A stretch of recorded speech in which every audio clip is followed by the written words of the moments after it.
live for another episode of Speculation Sunday. Welcome. Thank you for joining us today. We're going to be primarily focused on Disneyland. And most importantly, just everything going on with Disneyland, from the hotel aspect of things, to the merch, to the construction, to the magic keys. I know that's the main thing everybody wants to talk about right now. And just everything going on, because we're leading up into D23, which is literally right around the corner. Halloween is literally right around the corner. So we got a lot to talk about. But thank you, everybody, for joining. Thank you for, we got to 100 likes before we even fired up the live. You guys are amazing. Do not forget to smash that like button, everybody. Let's hit those likes. Also, too, before I get this started, I want to introduce, we got Just As Danny in the house. How you doing, Danny? Good. I was going to say the same thing. I can't believe we already went past 100 likes before we even started. Yeah, dude. Hey, Five Fire community coming in strong. Let me hit that horn, man. This is for the Five Fire crew. Fire it up, everybody. Danny, you were at Disneyland, my friend. Could you give us a little insight how it was for you today? You were there today. Yeah, yesterday and today it was not too bad, actually. It was pretty normal, I would say. Not it wasn't super crowded. It was really hot. That was the only thing that was like out of the ordinary. But obviously we got the new closures like the Matterhorn, things like that. But it wasn't too bad, honestly. Like the longest lines were for Rise of the Resistance and like Finding Nemo, and pretty much everything else was like a decent wait that you'd be okay with waiting. And that's on a Sunday. There's a lot of factors going into play now. Tomorrow, the 15th, I guess is a big day for kids going back to school. And another thing, too, is like the heat. I feel like the heat has a big factor of like, maybe that kind of keeps the crowds away, or at least right now. But I want to say a big thank you to Jessica. Fired up, Jessica, with 13 months of membership. Thank you, Jessica. Fired up. But thank you, everybody, for joining. We got Michael Wolfson, Kimberly Moore. What's up, Danica? We also got Jillian Jordan. Speculation, SoCal 3-day ticket will drop on the 25th. And Magic Keys will have an announcement at D23. I wouldn't doubt it. It kind of went down like that when Magic Keys debuted anyway, like in the beginning, you know what I mean? Oh, man. I just want to say thank you, everybody, for joining us in today's live stream. We're going to really focus on Disneyland. So I know there's a lot to talk about with other theme parks and stuff like that, but I feel like right now the pot is brewing for Disneyland Magic Keys. And I had a chance to ask the Five Fire community, all the people that are members of the Five Fire community, to ask some questions, what they would like to talk about. So I want to start off today's live stream with some of those questions. First one we got is from Clay. He says, I love for you and Danny to go through all the panels that are on D23 Expo. I was saying, Danny, I think we need a whole video just for that.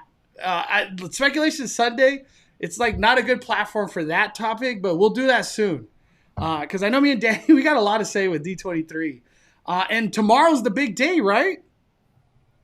Well, today, actually, and Rudio wanted me to make sure I bring it up on the live stream. Let's talk about it right now, because we got to inform everybody. Yeah, so today is the last day by midnight tonight that you have to have all of your tickets transferred. So if you bought more than one ticket, that's not just for yourself. You have to make sure that it gets transferred one by one to every single person that has a Disney account. So this year specifically, they want to make sure that the email address that the tickets are being transferred to is the same email account that's tied to your Disney or your Disney D23 account. So make sure it's the same email address when you're transferring it that you would log into d23.com with. And then once you accept it, you'll do it one person. Even if that other person is maybe like a couple that they're like, oh, I'll do it for both people. You can't do that. It's got to be one ticket per thing. That's it's not like you're not going to get in if you do that, right?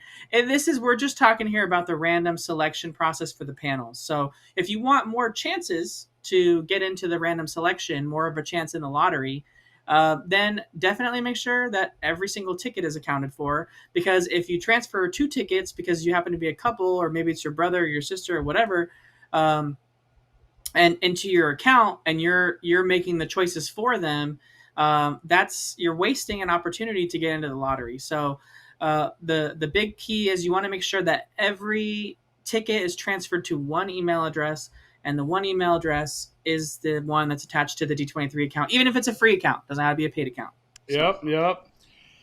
Oh, the panels are looming, Danny. Do we get it? Do we not get the panel? It's gonna be a wild week next week. We got a super chat from Tommy Lips. Thank you, Tommy. Much love, brother.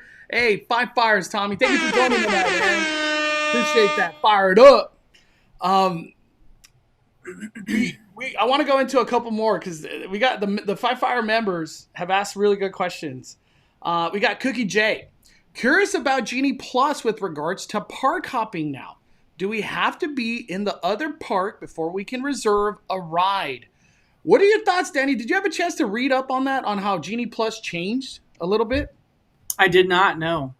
Yeah, so Genie Plus, with the whole park hopping rules, let me see. Let me bring it up so I could just kind of like verbatim this. Genie Plus. Let's do it. Where are we at? If Genie Plus couldn't get more complicating, right, Danny? Like, I know it's different rules at Walt Disney World, but it changed here too. Let me see. I'm bringing it up right now. Where is the verbiage? I think it all revolves around the 1 o'clock thing, because I know this like came at us. Where is it? All right, I think it's right here. Let me read this. Here we go. There are a variety of attractions throughout Disneyland and Park or DCA that are included in the services. Guests with the Park Hopper ticket and appropriate reservation may cross over and switch between parks on the same day beginning at 1 to experience the attraction. Oh my gosh, I gotta keep reading. Where are we at? How it works. Is there verbiage here? Let me see. Do I need to purchase Genie? Can I hold Genie? Yeah, because this news I felt like came out yesterday. Laning. I think I'll come back to this one. I'll come back to that one. I don't know. Is that a Walt Disney World only? Like it really only affected over there? They've had a rule like that in place since it started. But they also have like really strict rules like about park hopping there. So if you have a reservation for like Disney's Hollywood Studios, but you're going after the 2 p.m. park hopping time frame, you still have to visit Disney's Hollywood Studios regardless. If you need to be scanned in first at the park that you've made a reservation for before you can actually hop over to another one. Whereas at Disneyland, obviously after 1 o'clock, it doesn't matter what park you made a reservation for. You can just go, directly to the park you want to. But even if we did have to enter one to hop over the other, it wouldn't really be that big of a deal here as it is over there. So yeah, what I'm wondering, I don't know if it changed. I haven't used Genie Plus in probably a week or two. It's been a while. Like if you have to actually sign into the other park before you could actually make a Genie Plus reservation, I don't know if that because I feel like that's what's in Walt Disney World, right? Yeah, I know with the Disability Access Pass, I was with a friend that was using that. Gosh, I want to say it's been a while since I've used it, but I want to say it was like over a month ago that we used it. Yeah. But in regards to the Disability Access Pass, they weren't allowed to make reservation selections at the other park until they've actually scanned into that park. Yeah, Brandy Ford just commented, you have to hop and be in the next park before you can reserve a ride. So there you go. Damn. So maybe they just aligned it with the way that this Disability Access Pass works. Yeah, because I will admit I've used it and got like Incredicoaster while I was at Disneyland. So that's a big change. That's a big change. Man, if Disney Genie Plus couldn't get any more complicating, my goodness. All right, we got another one from the members.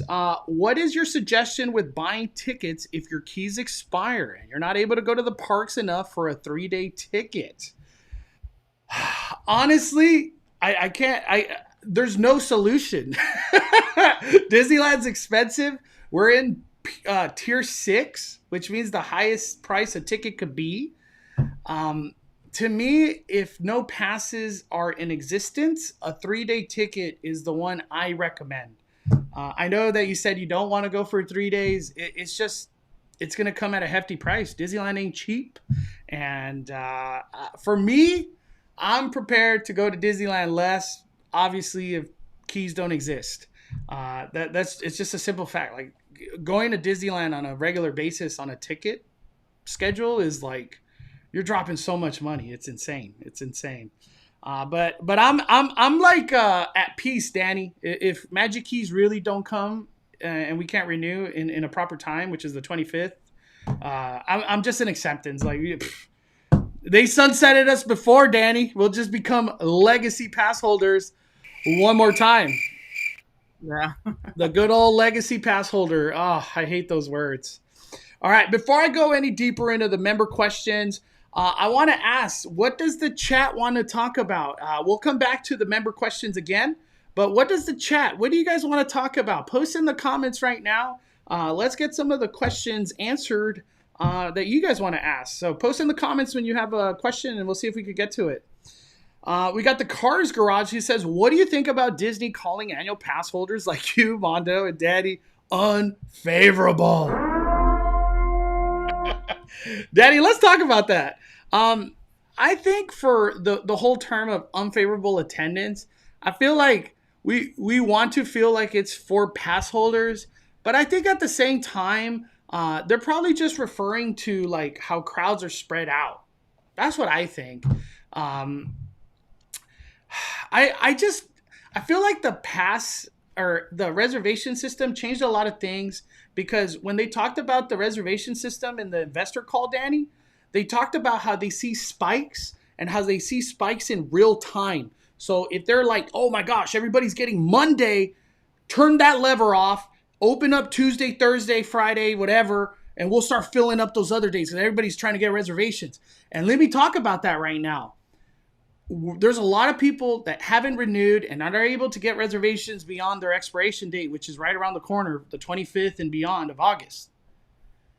There's going to be a lot of demand for reservations all of a sudden. We've been in this golden era right now, the last month or so, while the other keys are blocked out, where we could pretty much do same-day reservations. I don't think that's going to be the case in like a week or so. When everybody's going to just bombard the reservation system again. And especially if renewals happen, now this whole new batch getting more reservations, plus all the people that are getting unlocked right now getting reservations, it's going to be wild. For me, unfavorable mix. I just don't understand if there truly is a negative connotation towards key holders from Disney executives. That's kind of weird, because this is like the group who pays a premium on a monthly basis. I'd be like, I like you guys. I don't know. It's weird. It's a weird one. What are your thoughts on all that, Danny? Yeah, I think it was just bad timing because we have to remember too, the call that we were all listening to was the investor call, right? So this is the executives in the company speaking to the investors, people that are shareholders, people that are on the board. They're giving the revenue earnings to the people that are investing in Disney, to how much the money is returning, the investment. So as far as how much money Disney was making, they were making record profits, and they were saying that like spending was up per tickets. But on some of the days where it wasn't, they were just showing that it was an unfavorable mix, meaning like they had a lot less tickets than they had maybe like a local guest using a magic key that wasn't spending the money to get into the park that specific day. I think it was just like the wording was, used to describe kind of the situation so they could explain the lack of revenue on specific like time frames. Mm-hmm. And it kind of just was brought on in a sour moment, because a lot of people are like wondering what the heck's going on with the passes not being announced yet, being totally worst time to call unfavorable attendance mix now. I think it was just like bad timing. But like I don't know, I feel like Disney kind of knows that Disneyland is a different beast than Disney World as far as like the attendance mix. I know they gotta have they have to find that like that line. You know what I mean? That great line on the in between for annual pass holders and regular ticket guests. And I feel like right now they've got a really great number of people buying tickets, probably more so than I would say in years past. But a lot of healthy people buying tickets because if we remember, Star Wars Galaxy's Edge opened up in summer of 2019. And a lot of people didn't come because they were afraid it was going to be too crowded. So those people, yeah, those people held off. Then it was 2020 in January, and the Rise of Resistance opened, and people still stayed away to hopefully let it like die down, and then the park shut down. So there was a lot of people even coming to this day on a daily basis that have not experienced Star Wars Galaxy's Edge at all, period, and have not experienced Rise of the Resistance because they hadn't gone to Disneyland since pre, 2020. So there's a lot of those mix still coming, still trickling in. So, but I think Disney knows. I mean, honestly, like they hype so much all this merchandise, they hype all this, special food around the holiday season, and if you break it all down, the average guest doesn't care about any of that stuff. Not a Nothing, single. Danny. Just saying. I'm a regular guest. I'm going to Disneyland once in 5 years. I don't know what desserts are available. Yeah, We're in Halloween season. There's Main Street Electrical Parade merch. I don't know, and I don't care. So that's why I yeah. always say, like, are tickets really that more valuable from the aspect of like they spend money than a or a Magic Key holder who knows there's Main Street merch. Halloween just dropped. The Mickey Blinky pumpkins here. There's all this like new stuff at World of Disney. I could use my discount. There's like a lot of trade off, but I feel like the Magic Key holder, they're the ones that buy this stuff. They care about it. You know what I mean? It's the Yeah, passionate key holder. Yeah, the average guest, when they come, they just want to ride as many rides as possible. So, of course, if they are being advertised to that Genie Plus is going to help them do that, they're going to buy the Genie Plus because they're going to come once in a little bit and they're going to want to ride as many rides as they can. And Genie Plus, on paper, is going to really help them do that. And if executed correctly, will help them do that in actual practice. But they're not going to care about a special churro in Tomorrowland or a special dark side burger over in Frontierland. Like, I don't know. Like, they're not going to care about any of that stuff. They're going to get whatever food's available to them in the moment that they happen to be next to, or if they're feeling like, oh, I gotta have a corn dog, like I'm gonna go get a corn dog. Like, if they're feeling like that kind of stuff, that's what they're gonna get. But they're not gonna go out of their way to get any of this special stuff. And honestly, like if their attendance as far as the merchandise and the specialty food would go way down if they didn't have consistent guests like annual pass holders. And I know with Disney World, obviously they love. There's a lot of guests that come regularly as far as like an annual thing, but even then, those guests only come like, maybe they do love the Food and Wine Festival, maybe they do love the Flower and Garden Festival, but they're coming specifically for that. But they're not coming like for Food and Wine, for Flower and Garden, and for festival holidays. You know what I mean? So like they're gonna pick one or maybe two to come twice a year. So even then, like they have to know that's like their merchandise like revenue and stuff would dip tremendously if they didn't have people that actually cared about coming regularly. Yeah, I for me, I feel like merchandise, and I'm talking about Disneyland, not all the other theme parks. I'm talking about Disneyland. I feel like the locals and people who have Magic Keys, that's predominantly what kind of runs the sales of merch. That's just I truly believe it. I see it all the time. The big lines before the park even opens. I feel like that's a key holder more than a 1 day guest. You know what I mean? Like, Danny, let me give you an example. You saw the size of that Mickey Blinky pumpkin, the $65 one that sold out. Do you really see a 1 day ticket purchase that item and carry that all day? No. I don't even think they would know to like take it to the stroller parking thing and have them hold it all day. I feel like for a 1 day ticket, it's like, I'm not buying that. No way. I can't carry that all day. And then you can't even put it in a locker. Like, that thing is huge. I don't know. It's a weird one. And I've had a lot of conversations about people like, do 1 day ticket guests, are they trying to buy a Spirit jersey or this like certain Loungefly backpack? I don't know. I don't know. I feel like the conversation changes a lot when we talk about hotel guest. I feel like that's when things change big time. But when we talk about a ticket guest to a Magic Key holder, I feel like Magic Key holders, they spend a lot of money, dude. I see it all the time. I see it all We the got time. we got ex Jessie Ray in the chat. She says Enchant Key is my first time ever having an annual pass. I used to go one times a year, and I spend way more money now as a key holder, and it shows in my bank account. That, I feel the pain. We got Kelly Jane with the super chat. Would love to hear more about the noise at Disneyland Hotel. Let me bring that up. We got, dude, Daddy's the perfect person to talk about this because he was actually out there himself. Uh, I didn't do this on purpose. I was on the hunt for the Mickey Blinky, and what ended up happening, yeah, I was like, hey, Danny, because Danny told me too. He's like, you should get an update on the hotel. We haven't seen what it looks like in a while. This was 8:30 in the morning, Danny. Let me hit this video.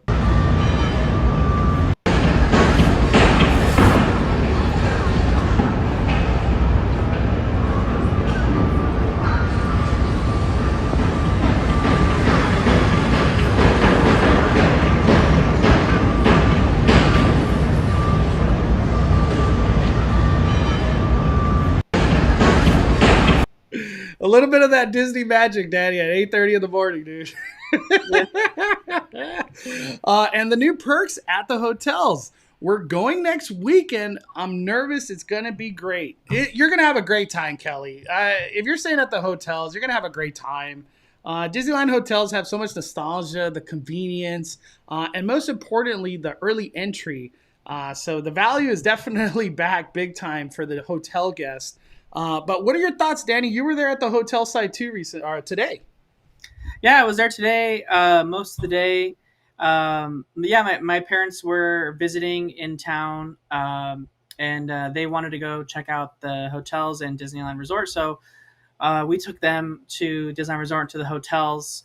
And we were eating today at the Disneyland Hotel, and it was quite loud during the day. But it was during the day. Obviously, it's not during when you're sleeping. Maybe there's some kids taking naps during the day, or young kids sleeping in the afternoon, like babies and stuff. But there are ways to get better views. Obviously, like the best views are going to be the ones that typically face the pool, right? But those are going to be all the ones that face the construction too. So keep that in mind. The best views right now at Disneyland Hotel might not necessarily be what you're looking at, but what you're not looking at, right? Yeah. So Fantasy Tower, the tower that has the lobby in it, you're going to want to request something that faces the front of the hotel, which obviously isn't the prettiest view. You're looking at the parking lot and the entry to the hotel. However, if you're high enough in the tower and closer to the right hand side, you'll still get a fireworks view from your room. And you're going to be, more importantly, facing completely on the opposite side, away from the construction. Same with the Adventure Tower. If you're facing downtown Disney, obviously those rooms are the most expensive if you're higher in the tower. But those are also overlooking like a dirt pit too right now, where the ESPN zone, or not the AMC theater, excuse me, used to be. So that, keep that in mind.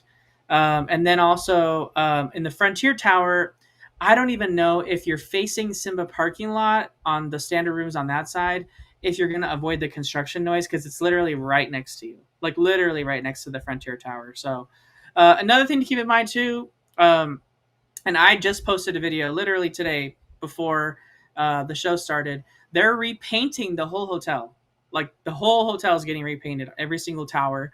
When I was there yesterday, the Adventure Tower was half covered in plastic, and then when I went today, they took it all off. So they're doing it quickly, but it's taking a long time too, because they're doing it in sections. So I don't even know if they're letting guests stay in those rooms while they're covered in plastic or not, because I feel like that's a lot of rooms to take out and not sell. But I don't know. So there's just a lot going on at the Design Hotel right now. Not only is there the construction of the tower, but they're repainting the whole entire thing. Yeah. Um, so keep that in mind. And I'm not honestly a big fan of the hotel like paint job now. I don't really like it at all. Yeah. But my parents saw it today, I and think and it'll grow on us. It's new. It'll grow on us. my parents actually liked it because they don't get to see it here. They don't live here, right? So they don't get to see it very often. And they said that it reminded them of the way it used to look when they were younger. So that's why they liked it, because it kind of was like a step back. So I don't know, maybe it'll grow on us. That's what I said in my video too. I was like, it'll grow on you. It'll grow on you. Mm-hmm. I want to go over. Let me see. We got a question. It's in revolving D23. It's from Crazy Cole. I would like some D23 information because we're going for the first time and don't know what to expect. So I want to go into that. Trust me, we're going into the Magic Key. This is going to be a good long live stream. So we got a lot to talk about. D23 info, Danny. I also saw another question in the chat. Somebody said, what are the must-see panels at D23? We are for the first timers at D23 and excited to go. Also going to Oogie Boogie D23. Heck yeah, Angelica. All right, so we got a lot of people that it looks like this is their first D23. Me and Danny have talked about it before, but I feel like this is a good time to kind of a little refresher. D23, I could promise you, is going to be chaotic, very long lines, and full of people beyond belief. It's going to be packed. So the way D23 works, this year they're doing like an online boarding group reservation system. And what it's gonna look like when everybody joins it, you're gonna go to this link that they're gonna provide, and it'll have Friday, Saturday, Sunday, and each day it'll have like you could do this group of activities, this panel, and then it'll give you like options. It's hard to say like what's a must do because everybody likes different things. It's subjective. I might not like this panel, but to somebody else, like that's their one thing they want to do that day. For Right. us, the one that like I could tell you right now, if you're a super theme park fan like we are, it's Boundless Future. A Boundless Future on Sunday, 10:30. Disney Parks, Experiences, and Products. Danny, is there anything you want to let people know as a first-time guest, like a good tip? You know what I mean? Like, what are your thoughts on that one? Yeah, they just really need to prioritize the Hall D23 presentations, and I talked a little bit about that too before and in my video too. But the Hall D23 presentations are the one that everyone wants to go to. They're doing it a little bit different this year too. Typically on Friday morning, they kick it off with the Disney Legends ceremony on Friday, where they induct the new members of the Disney Legends, and this is a really cool thing because a lot of Disney Legends are really famous people. But this time around for the Disney Legends presentation, they're also lumping it in with the kickoff to the Disney 100 celebration. And Disney's already said, when Bob Iger was president of the company or CEO, he mentioned that the Disney 100 celebration would be the biggest thing that Disney has done in a really long time, and it would span all aspects of the company. So I'm really excited to see what they do, and the guests that are going to that panel will get a chance to kick off that.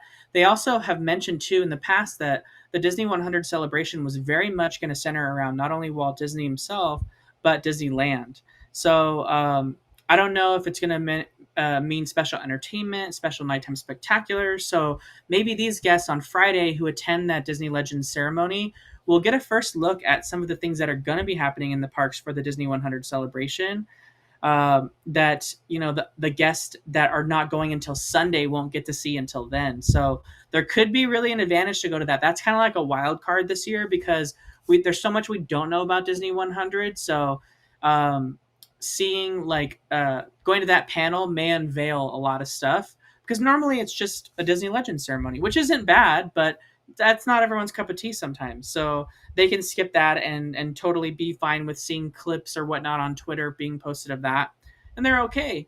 But this time around, there's a lot more things in that celebration. So I don't know. It's a wild card now. Yep. My best advice, if you have a magic key, I'm just throwing it out there. Park at Toy Story. You will thank me after you experience D23. And they do allow parking at Toy Story for D23. They like create the whole right side of Toy Story for like convention events now for Anaheim convention. It's pretty cool. But I promise you, you're gonna have a lot of fun. If you're a super Disney fan, like D23 is a dream come true, because it's not always in California. It's not always in California. We got another super chat. We got a super chat from CK Barry coming for D23 and birthday from Oregon.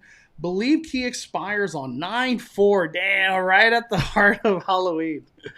Had a 3-day hopper on my app. Have to use that and buy a 2-day to get reservation for the parks. Man, I still think it's crazy that they're coming down to the wire like this.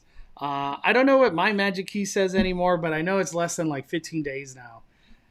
It's crazy. It's crazy. But thank you, CK Barry. Appreciate your kindness and support, man. Let me see. We got Steve 8085. He says, "Hey Mondo, Danny spoke to our tour guide and was informed that they are going to announce a new tour next week that replaces the Walk in Waltz tour." Dude, have you heard about that? I didn't even know there was a new one coming. I didn't even know that there was tours in general. That's crazy. Yeah, I can actually confirm this because when I was in the parks this weekend and last weekend for that matter, they had heavy amounts of guest relations groups doing mock tours. So this was the tour costume. So they were wearing the guided tour costumes. The female cast members were wearing the normal like the helmet and the garb that typically identifies a cast member as a tour cast member. And Yeah.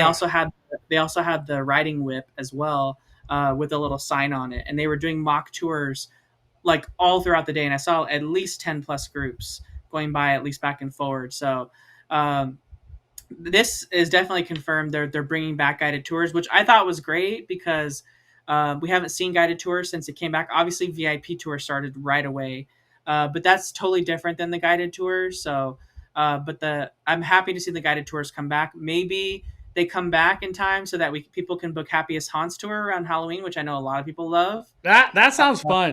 I've never done that, but that sounds fun. They got the Christmas tour as well, and then of course the Walk in Walt's Footsteps tour. But if this rumor here that this person just brought up for a replacement for Walk in Walt's Footsteps, maybe it has to do with Disney 100. So that could be a really fun thing. Damn, I might have to do a video. I don't know if they allow filming on tours like that, but that would be fun to film. We got a super chat from Kentucky Girl 71. "You recently met my son, Scott. Hey, 5 fires at Midsummer Scream. Can't wait to do it next year. We are planning a trip to Disney in January, my first in 27 years, and we hope to see you there." Oh, wow. If you are going in January, hopefully there's like a little bit of extension of Christmas time, because like it goes a little bit into January. But Kentucky, you're gonna go at a great time. I feel like something's coming and we don't know what it is, because Disney's ready to kick off their 100th celebration. I have a hunch it's just gonna start in January. I feel like Disneyland wants this momentum of the holidays from Halloween to Christmas to just lead into the January, February, March, because they want an S show of crowds leading into Toontown. They don't want the same mistake to happen with Galaxy's Edge, which was honestly terrible. It was a ghost town when Galaxy's Edge opened, which nobody saw that coming. But I have a feeling there's a lot of important moves, $87 tickets that are going to be made, because Toontown is like their big grand reveal. Like it's a big deal. But you're coming at a great time, Kentucky. I hope January is a magical time at Disneyland. But you're coming at a great time. Let me see. I'm just reading the chat. We got another super chat from Tina P. "Any thoughts on night events for Christmas being announced?" Just recently, I know it's not Christmas, but they announced. I feel like the After Dark party is almost like a certain thing. They just haven't announced it. I have a feeling they're reworking it. But as far as I know, it's just returning things coming for Christmas time. I promise, though, Tina P, if we hear anything new or even that After Dark event, which was Merriest Nights, we'll definitely cover that and all the details here on Five Fire's YouTube. But thank you for your super chat. Let me see. Oh, man, I am way behind. I'm trying to catch up. We got regular Josh 1 with 14 months of membership. Whoop, whoop! Hope all is well with everyone. Want to go to Disney at the end of the month, hoping Matterhorn is open by then. Did you have a chance to see the Matterhorn, Danny? Yes, it is. There's a lot of scaffolding, dog. More than I was like ready for. A lot of scaffolding. The walls are going far out, and they even brought the walls around the former Matterhorn Fast Pass distribution area. Yeah, what's up with that? I'm shocked that the Fast Pass distribution is behind walls. Why? Magic Key related or Magic Bands Plus or what the hell are they called? Magic Bands Plus, I guess. Is that what they're called? Magic Band Plus, yeah. Magic Band. It could be Magic Band related. They need to have like some definitely like guest relations help areas more permanently throughout the park to be able to help guests with issues they have with Magic Band. So maybe that's what it is. I know that space after the Fast Pass machines were moved out was utilized as an info booth for guest relations. So when people are booking their DAS selections, that's kind of where they lived. And right now they're living next to the wall because that's still a spot that people go to, but they're not. They've been kicked out of their location. So, but thank you, Josh, for 14 months of membership. Five Fires, dog. Hey, I feel like you always get lucky and you have good crowds when you go back to Disneyland. So I'm wishing you positive vibes, my friend. We got Angelique with a super chat. Danny, when is the next D23 info video? Do you have one planned on the horizon? Hopefully soon. Yes, I do. I had a video go out today that was a Disneyland update. So if you haven't seen that, you can go watch that. I just posted it before Speculation Sunday. But the next video, I was going to talk about the panels and my thoughts on it, as well as the app, because a lot of people had questions on the app. So I'm definitely talking about that. I wanted to do a video on where to stay, but I feel like maybe at this point, I don't know, it might be a little late, but if there's those last minute people, I want to show some great places. And even then, if it's an evergreen video, it could last until the next expo where people are planning their next time staying at the expo. So because there's a lot of great options that are not where people would normally pick for like Disneyland per se, but are excellent for the expo. So yeah. All right. I think we missed a What happened? I think we missed a super chat by Tina P. Tina. No, we got to that one. Thoughts on the night event? Okay. Yeah, no night events just yet. Yeah, that one. Hopefully, I hope night events come. Like I hope so. Let me see. All right, I feel like we're caught up. Okay, so I got some subjects I want to talk about with Magic Keys. Okay, Magic Key holders. Now that we're at the tail end of this like 1 year time period for Magic Key holders, how do you think it's affected the parks from like crowds and merch and even I guess foods, right? Seasonal foods. What is your thoughts, Danny? You're putting on the thinking hat from like the Disneyland president perspective. Not the fans, not even us YouTubers. You're the Disneyland president. How do you feel the Magic Key program has played out over this 1 year? Because I feel like it's been a roller coaster from like no reservations to a lawsuit to now we're in this period where I feel like Magic Key holders are getting pissed, dude. There's crickets when it comes down to updates. So you're the Disneyland president. How do you feel about the Magic Key program? Do you want to bring it back? I want to.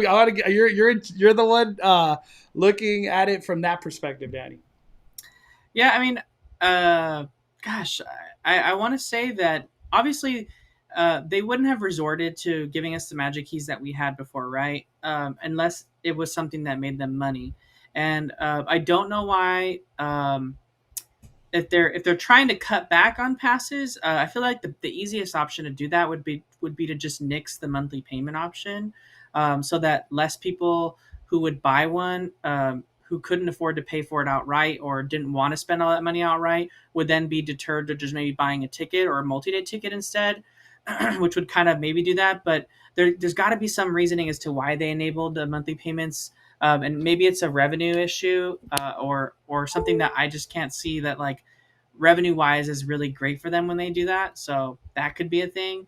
But I want to say that I feel like in general, what's happening right now, like no one's really happy, right? Like Disneyland they're having some like unfavorable mixes in their words, because they want maybe more paid guests on days that they don't have them, and then those guests, staying in hotels, spending money, stuff like that. But the Magic Key holders, they've been upset since the beginning with the need for reservations, the confusing nature of that, the 1 p.m. park hopping time, the lack of free parking on certain passes, or the ability to just add parking to your pass with zero option to do it. And then, in addition to that, you've got the situation that one gentleman who just left a chat or a question about. Like, that's an unfortunate situation that like a lot of people are in. Is like their pass is expiring and they know they're going to buy another one if there's one to be released. But this person doesn't live here; they live out of state, and they're trying to plan a vacation. And now, in order to just make sure they're getting, you know, a reservation for the park, because they're literally buying flights, buying a hotel, and they're trying to convert their vacation. He has to just buy a ticket and be out that money, even though he knows he's going to also spend the money to buy an annual pass, uh, Rough. which is really really rough. And the only reason he's doing that is because we haven't been given the option to renew. But at the same time, I was looking at it this way, just to divert here a little bit. I apologize, but we have to realize too, Mondo, when they sold Magic Keys, guess what? They ran out and they stopped selling them. And so I know a lot of people are like, well, mine doesn't expire. Well, mine doesn't expire. And I'm like, okay, well, what if they give us the option to renew? But all of us that are given the option to renew, maybe everyone decides to renew and they cut it off again. So just because you have a pass that doesn't expire right now doesn't mean that you're guaranteed to renew in the future either, because we've all And seen that. exactly. That's what I went to the ticket booth and talked about that exact situation. What about if as the months go on, they're like, "Wow, everybody is renewing. We should just cut it off. Like we've hit a number that we're comfortable with." And they Yeah. cut off renewals, and then people who still have Magic Keys that bought it like 8 months into the program, they can't renew. Like, dude, that's a scenario that could happen.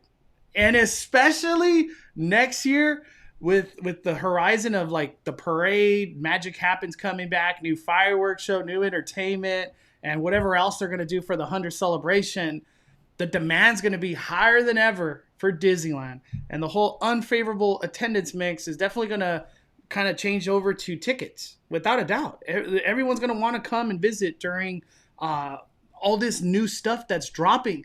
And Toontown alone is going to sell tickets like you wouldn't believe. That's like super like family kid like directed, and all the families are going to want to go and experience Toontown for the first time all over again, because it's going to be brand new. So Yeah, I have a feeling the levers that they talk about is going to be tickets.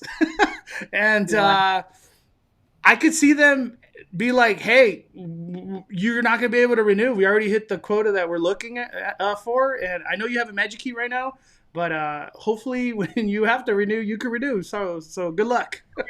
right. And I feel like, as the president, you asked me the question of being the president, right? You're the I feel, president. You're the president, Danny. I'm gonna have to answer to the shareholders, right? I have to show that we're making higher money, and if Magic Keys means that we cut off at a certain point to not do that, it would make sense. But at the same time, what they're doing right now, it's not really making anyone happy. They've done everything they could to make the Magic Key holders unhappy. I mean, I'm happy to have a magic key holder, a magic key, and being able to go to Disneyland on a somewhat regular basis. So I'm not complaining in that sense, but they've done a lot to make people upset if they're comparing it to what it was in the past only. But you know, if Disney were to end all passes and never bring it back, like it's not the end of the world. You know what I mean? We'd still go. I would still go at least once a year, maybe twice a year, maybe once a season if I could swing that. You know what I mean? So it's not like we wouldn't all go. We would probably just go less and make more of the time that we do go. Um, so I just feel like they're going to make the decisions that they need to make that are going to benefit them. And we have to realize that, like, you know, it's all like relative, right? I'm just going to be thankful with whatever they give us. I think we said that to you. You said that too. Like, even if it's a discount program, like, we're going to be happy with it because Hey, I'm taking whatever Disneyland gives us. I it's better know. than just buying like a 1 day ticket. You know what I mean? So, Yeah, like, I'm okay with from whatever we going from getting sunsetted to then having a pass, I don't want to buy tickets again, or if I could get a discount, whatever. I do. think if you look at it from the president perspective and executives and all the people that are high up there, uh, reservation system, magic key holders, they control crowds. They control every aspect of Disneyland now, everything. And when they could control crowds, they could control the staffing. So I feel like for Disneyland, their forecasting and projections in regards to the labor and then the merch and the whole logistics of how everything is being moved in the process of like ordering product, ordering food, and then like staffing accordingly, all that. uh, I feel like for Disneyland, they're in the best position ever right now that they've ever been. Honestly, they're controlling when the crowds are big, when the crowds are small, and the biggest game changer. And I don't know if I've had a chance to talk about it yet. I did. I talked about it on Instagram on the Disney investor call. They mentioned that about 50% of guests buy Disney Genie Plus. And let me just do the math again. I said if the crowd is 35,000, so if you divide that by two, that's 17,500 people buying a $20 Genie Plus. So in one day, they get an extra revenue of 350,000 on just Genie Plus. Make believe money, Danny. You're waiting less in line. So when you multiply that by 7, they on a weekly basis they get 2,450,000, and that's just like a random guess, just projection number. So they get an extra 2,450,000, and I feel like Genie Plus with the combination of reservation system and lowering capacity, they're okay with the parks not being as packed as they've ever been. When we remember pre-pandemic time, like I've mentioned before many times, Mickey and Friends and Pixar Pals parking structure and Toy Story would hit capacity. It was a shit show to get into just the freeway, get out of the freeway to try to even get into Mickey and Friends. It was unbelievable. And now, since the parks have reopened to this point in time, they've never even come close to filling up the parking structure or Toy Story. And I remember Danny's heard me like in our personal like conversations. How the hell are they making so much money? And it's Disney Genie Plus is the game changer, dude. It's the game changer. It brings more revenue with the same amount or less people. So it's like it's flip flopping how they manage crowds. Right. So Disney Genie Plus has I feel like that's what's allowed them to truly bring capacity down. And with bringing capacity down, then the whole juggle of, well, how important are magic key holders at this point? Because we know we could sell tickets. People want to come to Disneyland.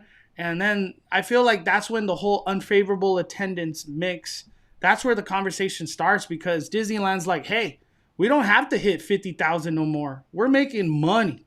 We raised the stupid hand soap from $10 to $20, and these people are still buying it left and right. yeah, they're just That's where trying I to. think the conversation is. As the Yeah, Disneyland president, I'm Mondo. That's a different conversation, but I'm talking about the Disneyland president. yeah, I agree with that. I feel like they're trying to find that sweet spot, the leadership in attendance mix that gives them the most profit for their shareholders as a company, as a operating business. That's the bottom line. As much as Disneyland means a lot to everyone that goes there, maybe that has memories as a family and whatnot. Disney cares about that, and they want that for their guests to create those memories. But they're also a business that is in the business to make money, right?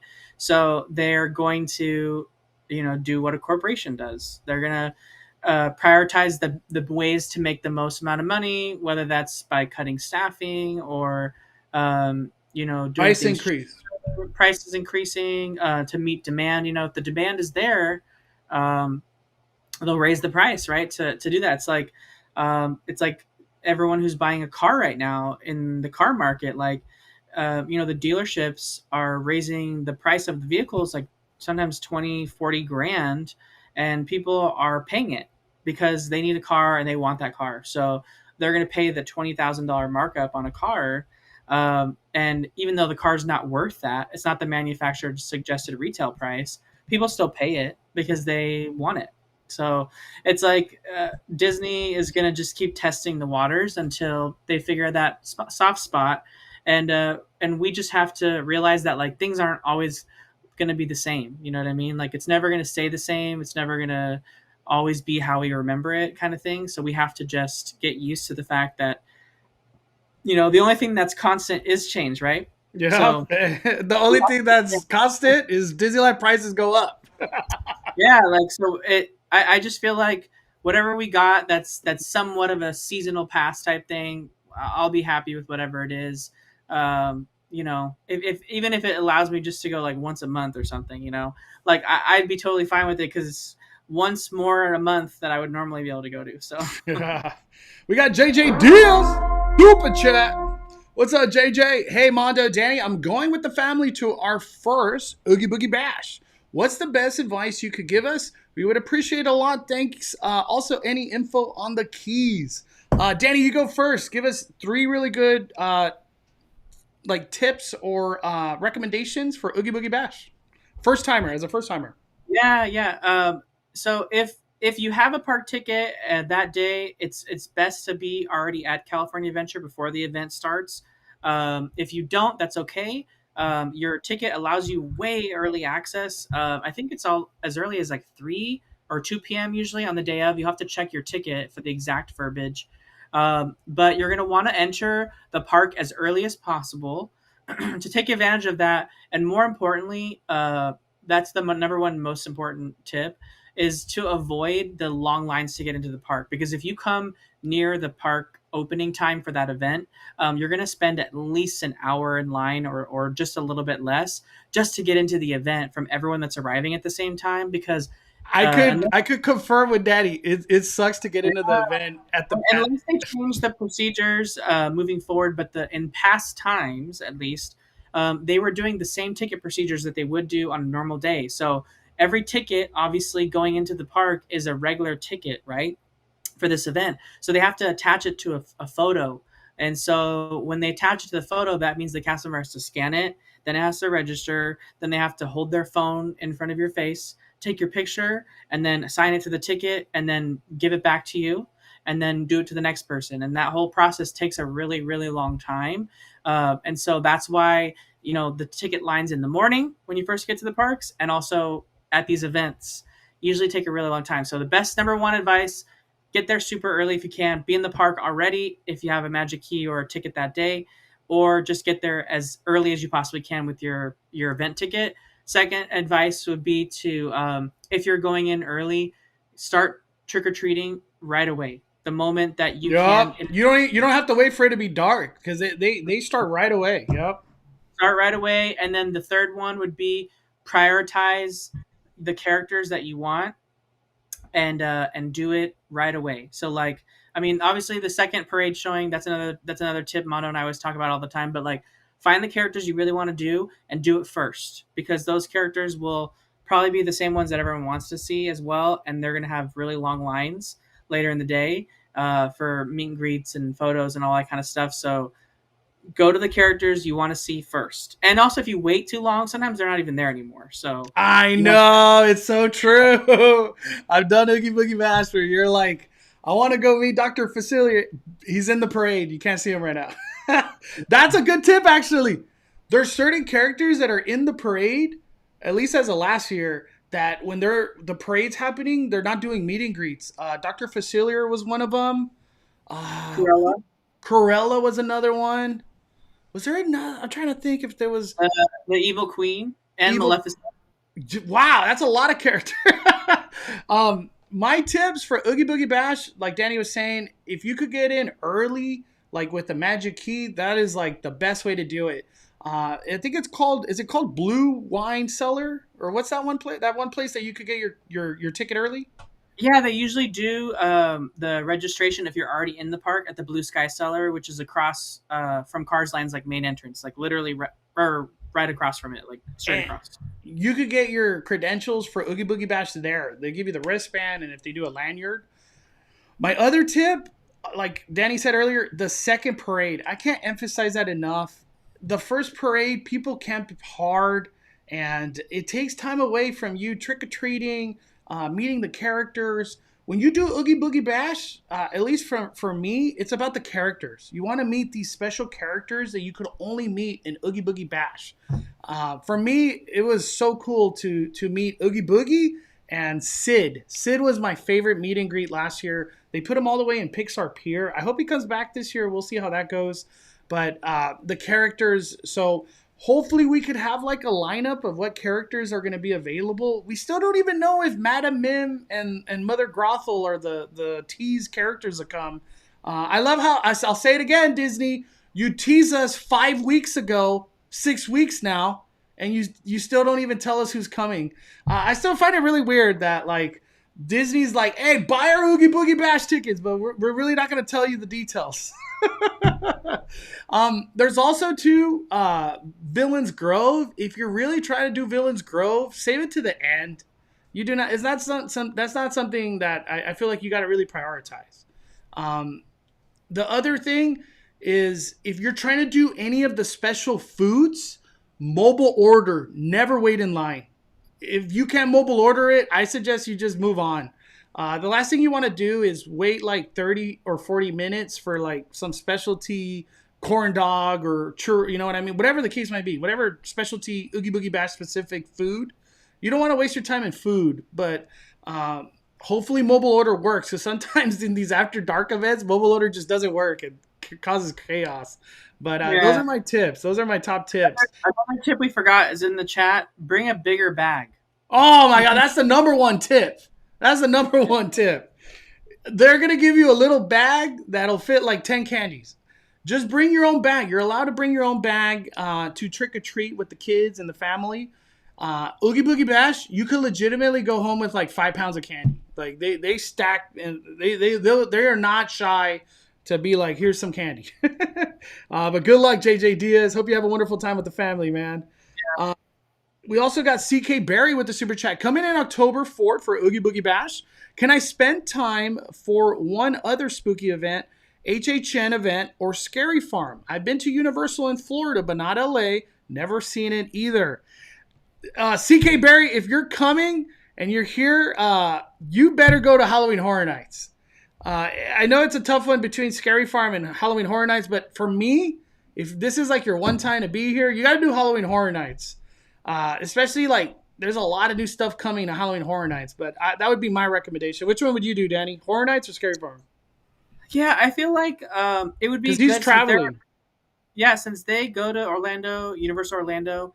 I would say go to Oogie Boogie Bash and then go to Horror Nights as well, because they can compare it to Florida, but also like so much of our mazes this year are going to be different than Orlando's. So there's not going to be too many similarities. There's some, but not too many. So it'll be nice for them to be able to see some older mazes or return and redos of some older mazes, like the Curse of La Llorona and like the original Halloween maze. Like, Disney, the Orlando resort isn't going to have that. So um, that would be a fun thing for them to see, I would say. I don't know about Knott's Berry Farm. If they're trying to do Scary Farm for the first time, it's a little daunting, I would say. I feel like if you're traveling, this is your one time HHN for Yeah, sure. it's a little bit And easier. Cena. Oh, what did you say, Danny? I would say if he, especially since he's done it already in Orlando, it's going to be easier, familiar for him to navigate. We got a good question right here. Ancina says, "Do you think that Disney risks losing some Magic Key holders as returnees because they've made them so unhappy?" So I see a lot of questions in the chat that were like, "Whatever happened to making people happy? The customer happy?" Right here, definable title. Good question. What happened to making the customer happy? Okay, let's spin this in a positive way, Danny. Let's spin this in a positive way. What would make Magic Key holders happy and feel appreciated with this upcoming renewal and going into this new season of whatever this pass or Magic Key is going to be created? What do you think are the key things that can make the Magic Key holders, your loyal fan base, happy? I'll let you go first. I have a couple in mind, but what from your perspective, what do you think will make people happy? Yeah, I mean, I think people were out of the bat already not happy, right? Because they are paying more than what they paid prior to the parks being shut down, and they're receiving less than what they had before, right? They didn't have to make reservations before. They didn't have to be restricted on when they could park hop. They didn't have to pay for parking on more than one tier of the annual pass, and they also weren't blocked out as much because of the reservations. So that alone already made people upset. So if they're trying to like regain some people and make people happy again, I would say the first thing and easiest thing they could do would be to just give up the idea of making a park hopping at like a time space and just allow park hopping whenever again. I think that'd be like a really big one for a lot of people. Being Dude, you know how many being times I'm like, I just want breakfast here and then I want a park hop. Yeah, being stuck at a park that they didn't want to start at just because that was all that was available um, can really make them upset. So I would say if they're trying to gain some favor back, maybe that'd be one way. I think another way would be allowing them to add parking options to their pass, even if it was really expensive. I feel like people would still really do it because if they did the math, it would be less than spending it each time. So I think giving people the option to add parking would be another way to kind of regain some favor back. But I don't necessarily know that they're going to do any of that. But I mean, if they were trying to, that'd be a really Yeah, good we're way. trying to make people happy, Danny. We're not trying Yeah, to make them mad. For me, I think the number one make people happy is being able to add parking to your key. I yeah, think that's the one that goes the furthest. Reservations ain't going nowhere, so I can't be like, let's take reservations out. But I think if they were able to put a number out there to have people add parking, I think you could have the lowest key, but if you have parking, dude, you're happy. What do you got to? There's nothing to complain anymore. yeah, I think another thing too. I feel like as key holders, I think it would be nice to get a discount on Disney Genie Plus. I know that's asking a lot because Disney like whoa whoa whoa, we need our $20, Mondo. No, I feel like maybe Magic Key holders should get it at a discount of like 50% off. So it only costs Magic Key holders 10. And I don't care what anybody says. Uh, Fast Pass, what was it called before, Danny? Max Pass. Max Pass was $10 when it started. So asking $10 Disney Genie Plus ain't crazy. I think those are two good things right there. Is people could add parking to their Magic Keys, and then you could get 50% off Disney Genie Plus for Magic Key holders. The third thing, if I was able to add something, I know it sounds crazy, but I feel like from a business perspective, I think it's a great move. Is maybe you could have like a 1 week in the Halloween season And in Christmas season, like you could choose 1 week in those seasons where Magic Key holder discount goes up to 35%. And I feel like that would be a great move for Disney to push merch like crazy. And for the customer perspective, Magic Key holders like, damn fool, I'm gonna get that Spirit jersey finally. I'm gonna go get that succulent Grogu little plant thing. I think that'd be a cool benefit, right, Danny? They're like you get 2 weeks out of the year where it bumps up to 35%. Yeah, like a little shopping period. Maybe when their revenue isn't as high in the stores, they could do it to like boost some revenue. Yeah, And I feel like having the thought of like, hey, we could buy merch at a discount, in you know what I mean. I feel like that's a great move. yeah, But those are just little things, but I think parking's the big one because I know parking is just going to keep going up as time goes on. I think right now it's either 25 or 30, and then soon enough it'll go up another $5 or $10 for all we know. But I think those would be good moves. We got a super chat from Cynthia. What is up, Cynthia? Do you think they want to pass a traditional calendar year? That way, everyone starts the same day and ends the same day, January to December. Very interesting right here. Let me tell you, I wouldn't buy a Magic Key if it went beyond like April or May. I don't know if a Magic Key is worth it at that point. What do you think, Danny? Because Knott's Berry Farm, they do the whole January to December. right. Um, and I feel like for the most part, nobody's going to drop $1,400 like for the last 3 months, right? Like if you're trying to buy one at the end of the year. Does that kind of even out the crowd? What do you think? Should Disney go to January to December calendar? Hey, I know Knott's has done this forever that with the season pass, right? So the good thing about the season pass, something that you already brought up, it really just is a natural deterrent based after a certain time. But if someone still wants to buy that pass and forgive all that money just to be able to have it for like 4 or 5 months, then Disney still comes out ahead because someone's spending the money on it. So So it um, benefits them, huh? It's like, hey, yeah, we got the same price out of you for 5 months than the 12. right. So it's a good deterrent. It gets everyone to spend all that money all at once. And I'm not sure Disney likes that. Maybe they want their revenue a little bit more spread out. So I don't necessarily know they would move to a model like that, but for the what I was mentioning before, I feel like it's a good deterrent to get people to not spend and maybe be like, hey, I'm gonna wait until Yeah, I'm December. just gonna wait to January, Yeah. and then make January an S show for Magic Key reservations. Oh man. Um, Let me see. I asked earlier in the chat, Danny. It was a poll I did. I asked if Magic Key holders buy Genie Plus, and I think it was 70% said no. So does that just mean uh, ticket guests are just they're the ones just pushing that Genie Plus? It's working out tremendously, I guess. Um, a question I want to ask everybody in the chat. When you use Genie Plus for the first time, did you think to yourself like, "Hey, I'm going to do that again. That was worth it." For me personally, I used Genie Plus for the first time. I honestly was like, this is a good value. I got shorter wait times, even though it was a busy day. I got my photo pass. I could do photos with the friends and family all around the park. And there's audio moments, but that's totally irrelevancy. I think in general, $20 is a pretty good value for Genie Plus. Um, did you want to do Genie Plus again, Danny? When you first did it, what was your thoughts on your experience using it?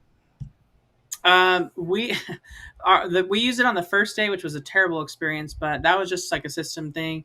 But I feel like if you're using Genie Plus right when the parks first open, and you're utilizing it correctly in the sense that the moment you use that pass, if it's within the hour and a half window and you've used it already, you're making another selection already in queue for the next ride that you're going on, and you just keep going one selection to one selection to one selection, that's when it's really worth it. And it's where someone who buys it like after like 1 p.m. or like 12 p.m., and they don't really like utilize it correctly.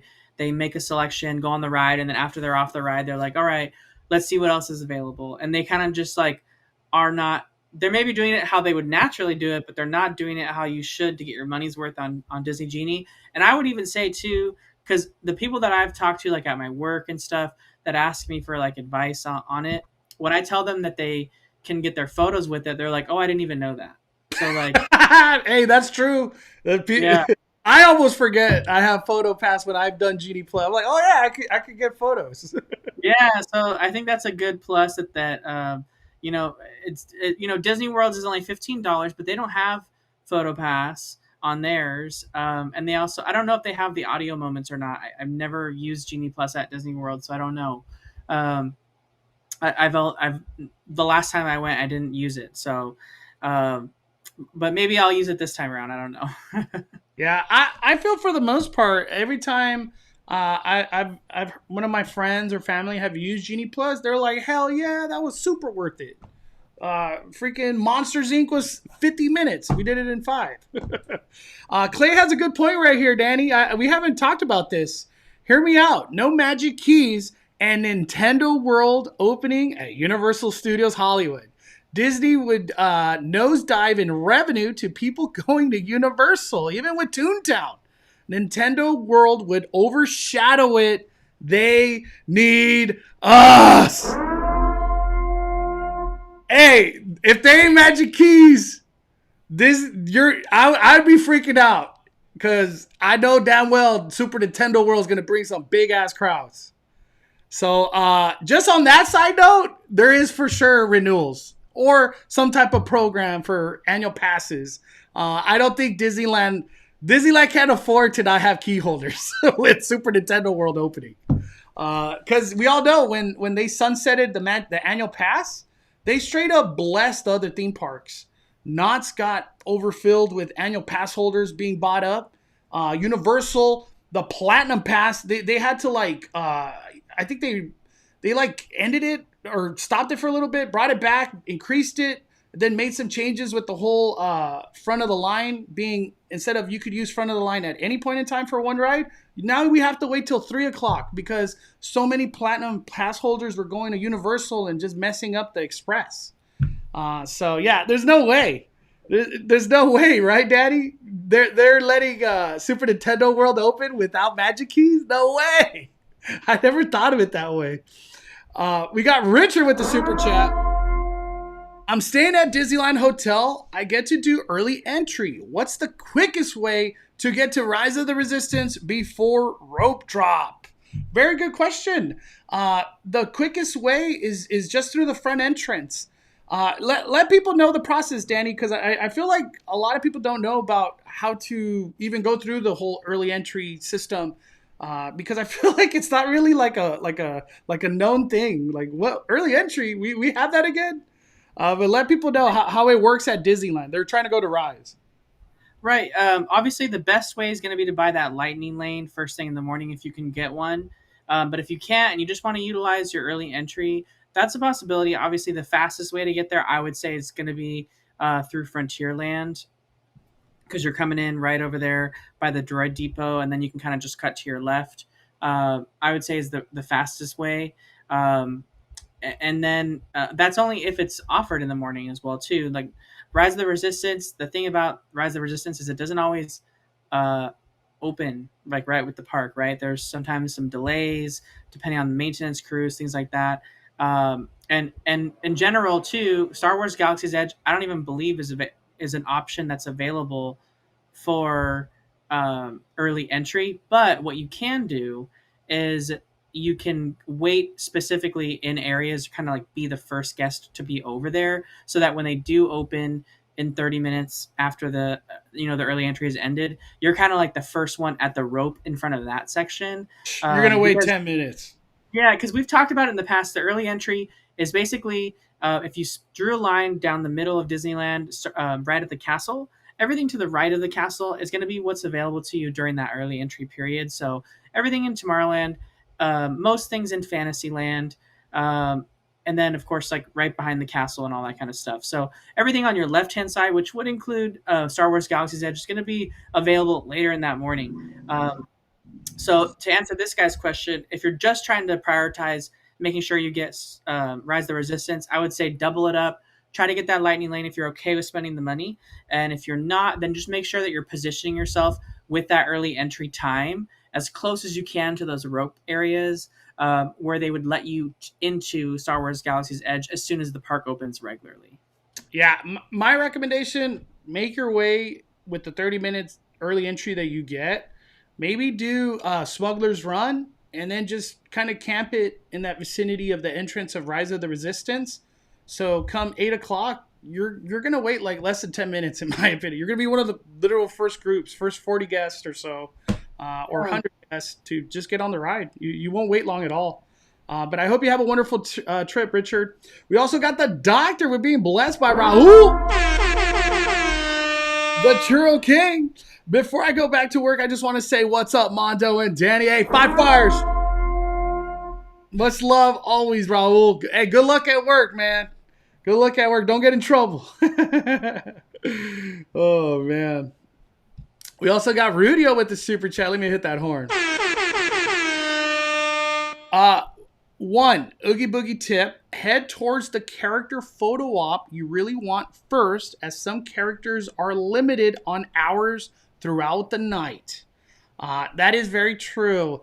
I'm trying to think. I think it was Maleficent last year where she kind of just wasn't there from like maybe 11 and beyond or 10 and beyond. I just remember she didn't come back, and I was like, damn. Her trick-or-treat trail was still open, but yeah, I remember that. I wish we could kind of have an understanding of the times when characters are available, so then you could prioritize your time. But Disney does the whole, Mickey will be back at some point in time. We don't know when, but he'll be back.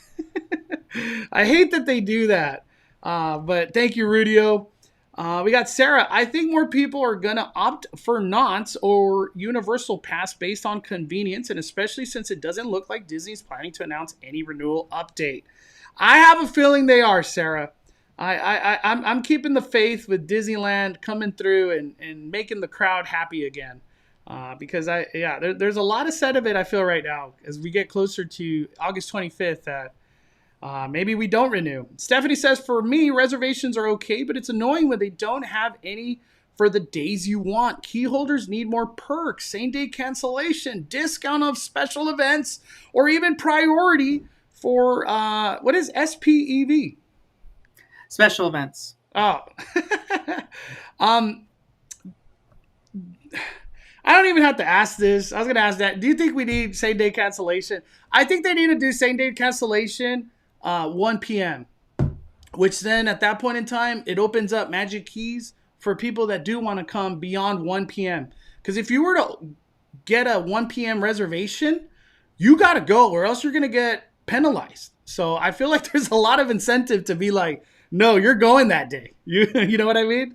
Right. No, I agree. And I'm glad Stephanie brought this up because I forgot about it. So obviously I mentioned earlier if Disney was trying to make the pass holders happy, that one way would be to remove the park hopping rule. Well, I think this is a great one too. Same day cancellation. There's been so many instances where you forget or you wake up that morning and you're not feeling well, or maybe you have a kid that's not feeling well, and it kind of stings to get like with that unforeseen circumstance making you get a cancellation and potentially like hurting your pass for the next 30 days, 90 days. So same day cancellation would be a great one. And I like your idea, Mondo, of it being before a certain time so that there's still some accountability. So people aren't just getting reservations and holding them and not actually using them. Yeah. Having that same day time frame still puts that accountability so that people don't just make them and forget about them, and they'll still get a no-show if they forget to cancel it. Because I feel like, I don't know what the number is. I'm just going to throw a number out there. Over 100 people that come to Disneyland to just walk right back out because they just want to get checked in, to walk back out, to not get penalized. I feel like revenue would increase because I feel like people that get a reservation, if they were to do a same-day cancellation at 1 p.m., which opens reservations at 1, I want to go after work. I want to go get some dinner, get on 1 or 2 rides, watch the nighttime spectaculars. I feel like it's more of a good experience for key holders to be able to snag a reservation at 1 o'clock. Because then it's like, dude, I can't wait to get out of work, Danny. Let's go to Disneyland. I feel like that needs to be an added bonus. Maybe Disney, dude, it'll be crazy if they do this, where only the top key is the one that's able to do same day cancellation. Can you see Disneyland do that, or they would have to do it all? They would have to do it one for everyone. Yeah. Yeah, that's too that's too much. Let's talk about this real quick. Stephanie said, I haven't bought Genie Plus. It makes no sense for me when I'm a Magic Key holder because I could go another day to get on a ride that I want to go on earlier. I did have a chance to also ask the chat, like I was saying, where Magic Key holders don't buy Genie Plus. I think putting the incentive of having us get a 50% discount on Magic Key or on Disney Genie Plus, I feel like then all of a sudden, hey, it's like, whoa, we got all this new revenue from the key holders that we weren't getting previous. Because I feel like that is a true statement. I feel like for the most part, key holders are like, oh, I can't do Soarin' because it's an hour and a half. I'll just do that a different day. I feel like we all have said that like 10 times easily. I think it'd be a good move, Danny, if Disney did the whole 50% off on Magic or on Genie Plus. Yeah, it's a fine line to walk because they could start impacting the guests that are paying full price that are buying tickets and affecting their availability and their experience. And Disney's mentioning right now in their shareholders meeting that like guest satisfaction is like higher than it's ever been on the day of guests, right, that are coming in, those ticket buyers. So is Disneyland willing to impact that experience? You think they are or not? You're right. They could open up a large pool of revenue that they didn't have before if they offered that. But does it start affecting that guest satisfaction rating of the people that are using Genie Plus, which right now is so high? So that's a fine line to walk too. It's kind of like they'd have to test it out, see how it is. Maybe they offer it in a limited amount at the beginning of the day. And that's all they offer for Magic Key holders. And if you can kind of get into that lottery, you can get it right away. You know how they do it, Danny? You could, as a key holder, you could get Genie Plus if you're here by 10 a.m. And if you're not, then it is what it is. Right. Would that be cool? Would you be cool with that? You think the Magic Key holders are cool with that? If either you road drop or you don't. Right, because then they offer it, or they could be offering it at a discount more so later in the evening, kind of like how Universal does Express after a certain time for cheaper. Oh, so then it doesn't impact all the hotel guests, the ones that matter. It would your main attractions that are probably a little more popular might not be available, or might not be available right in that moment. They might have a return time of 9 p.m. or something, so it would require you to stay a little bit longer. So that's a possibility of them doing it later on with a discount to kind of incentivize more people to do it. So yeah, I think that's genius, Danny, because then you really don't impact that morning crowd, and I feel like that morning crowd is honestly what Disneyland cares about. That's the hotel guest, early entry,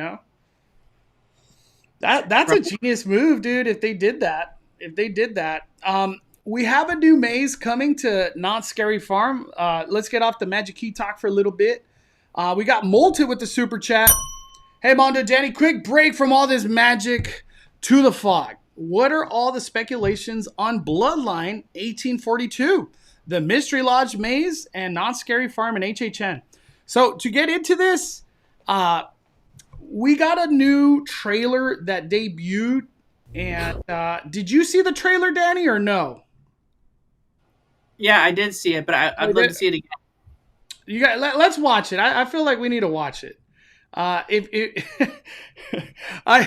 feel like we got a lot of Disney talk going, and then we're like, let's talk some Not Scary Farm. Hold on, I don't think I'll show the trailer because I feel like there's a lot of people that are probably not into the scary stuff right now. what I've got from the trailer about Bloodline 1842 for Not Scary Farm, which is the new maze that's coming where Paranormal Inc. used to be. For me, first I was like, is it vampires against humans? And then I come to figure out it's vampires versus vampires. It's pretty much like Blade. It's like vampires on vampires. I don't know where they're taking things. It is going to be an interactive maze where it was like Special Ops Infected, where you have like a shooter and you're taking down vampires as you go throughout the maze. I have a feeling that's going to be the number one maze in Not Scary Farm. Special Ops Infected to me was the number one maze I've ever been in my life. I freaking fell in love with that maze instantly. It was just crazy to have that in real life. The Mystery Lodge, we still have zero information. I don't really even want to give a speculation. I feel we're so close to them just announcing. Then we'll go deeper into that conversation. But for Horror Nights, I'm waiting. I'll just let you know right now, Molted. Once Horror Nights debuts all their mazes, which hopefully is next week, we're going to have a big Ring of Fire live stream where I want to get a lot of content creators, and we're just going to have a big group discussion, and it'll be a lot of fun. So we'll go deeper into that one. But thank you, Molted. I appreciate your super chat, my friend. Let me see. I'm just reading. I am just reading. Let me see. We got Dodger. He says, Mondo Danny, can we get a video on how to use best utilize Genie Plus now that it's been out a while? 50% to me seems high on buyers, but would welcome how to use it best. You know, I don't mind doing a video like that. I did one of those a long time ago. And as Danny said, the Genie Plus worked terribly when we were trying to do a video on that. But I could do a video on that. Let me see. My Alyssa says, check your Venmo. Oh, my Lanta. Hold on. Stand by. Let me see. I'm bringing it up right now. We got my Alyssa with the super chat. Let me hit that horn. My Alyssa says, hey, Mondo Danny, what should I do at D23? I don't want to feel lost and look dumb when I walk around. I'm gonna feel lost. I'll tell you right now. I've been to it. I've been to it before, and I still feel lost. Since this will be my very first time going to a huge convention. Damn, I feel like we're getting a lot of people that say this is their first time, Danny. Is there any way to not feel lost? I almost want to say, my list, that you're going to feel lost no matter what you do. What do you think, Daddy? Yeah, the hard thing about this is that if people are used to going to Comic-Con, WonderCon, anything like that, it's going to feel really familiar to them, probably just not as big, because those are much bigger, I feel, events overall than D23 Expo is. Although D23 Expo is very crowded, has a lot of people. And for those people that are used to like that Disney experience from going to the theme parks, they want like that organization. They want the predictability of like what you expect when you go to a Disney park. And D23 Expo just isn't like that. But they come into it with the expectations that it's going to be like that because it has the Disney name attached to it, right? But this is a convention in a convention space that's not owned and operated by Disney. Obviously, they are purchasing the space, but they're working within the guidelines and the employees that work there, right? And it's not how Disney set up the event. It's in a venue that already exists, that's already there. So I would say the best way to have fun is just to leave your expectations aside and just know that you're gonna have fun eventually, and you're not gonna be able to see and do everything. So don't expect to. And if you come in with those expectations, then you'll have a really good time doing what you want to do, and take away from those and learn from the next time if you plan on going back. I would definitely say, it's too late now for tickets, right? But maybe next time, if you're going to be doing it for your first time, if you waited on this year, you want to do it next time. I don't know. The thing is we don't know when D23 is going to be happening the next time because it was supposed to happen if they were following the schedule, right? It started in 2009 and it's a biannual event. So it's not every year, it's every other year. So 2009, 2011, 2013, 2017, 2019, and then we were supposed to have 2021. But they didn't do it in 2021 because of the pandemic, and they didn't want to have to deal with all the health related concerns that were kind of plaguing a lot of these big events in California. So they pushed it another year to 2022. But I don't know if this throws off the whole sequence, or if we have another D23 next year, so that puts them back on the sequence again, or if they just stay on the odd year or the even years now and go with 2024. So whatever people wait for, I'm saying next time you buy tickets and it's your first time, maybe only buy one day so you can kind of get a feeling for it. Because I feel like if you buy a 3-day ticket, you feel like you have to get your money's worth, and if it's your first time, it's really hard. So Yeah. maybe start with a Friday or a Sunday. Don't come on Saturday if it's your first time, and Uh, then I was gonna say Paulo's Adventures in the chat says embrace the chaos. That's the best. That's the best yeah, mentality. just know that's gonna happen, and be patient, and you'll be fine. I want to go over something. That Big Black Eye channel. Can you discuss my theory on when renewals will go live due to reservation overload? So that Big Black Eye channel messaged me on Instagram. He says, "I think I know why keys can't renew early. If they allowed people to renew 40 days before their due date, they would literally be no reservations left for anyone that didn't purchase keys the first couple of days they were available. The only way around this is to let the people renew as their keys expire. The necessity for reservations caused this, in my opinion." Wow. Dude, so that would this new reservation renewal system, things are different now in how people renew. So I could see that with the impact that it would bring into reservations. I have a feeling, Danny, if Disney does allow renewals and we buy new Magic Keys or whatever the hell they sell, September and October are going to be gone instantly. Saturday, Sundays, goodbye. Thursday, Fridays, goodbye. And it's going to be great. It's going to be the Wild Wild West, dude. You better get your Saturdays, Danny, if we're allowed to renew. I know. All right. A lot of people in the chat say, show the trailer. We're going to go to it. We're going to go to it. All right. This is Bloodline, Not Scary Farm. Let me hit it. Come over here. Stop crowding me. Get off. Not much in here. I feel like someone's watching us. Guys, check that out over there. Don't touch that. Hey, don't be a wuss. You guys, we really need to go. Oh, check this out. Put that back now. Uh-oh. Long ago, after bringing light into the darkness, our family separated across the vast lands, waiting in the shadows, protecting, hunting.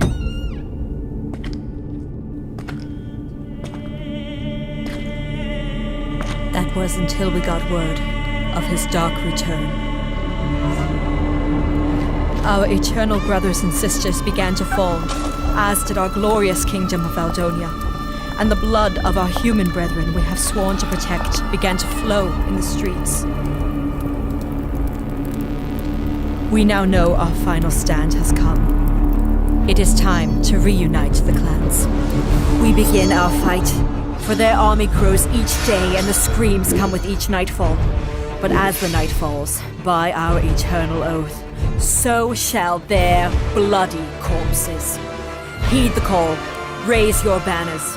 We shall enter glorious battle and bring honor to our clans. Our blades sharp, our weapons ready, we shall come together, bathe in the blood of the damned, and seize victory as we drive the stake into the heart of the king himself.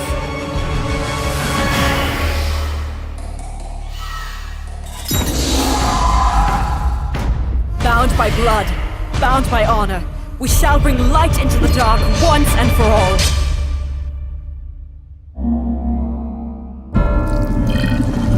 Blood and blessings.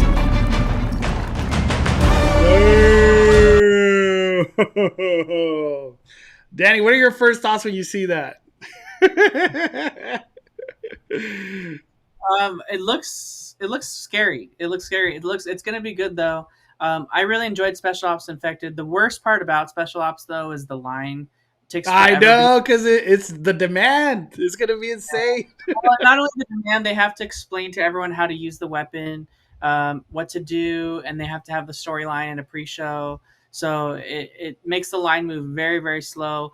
And being as how this maze is like probably twice as long as Special Ops Infected was, it's going to make it even worse. So just expect this maze to at least be 2 hours of a wait. Oh, without even thinking about it, it is 2 hours for sure.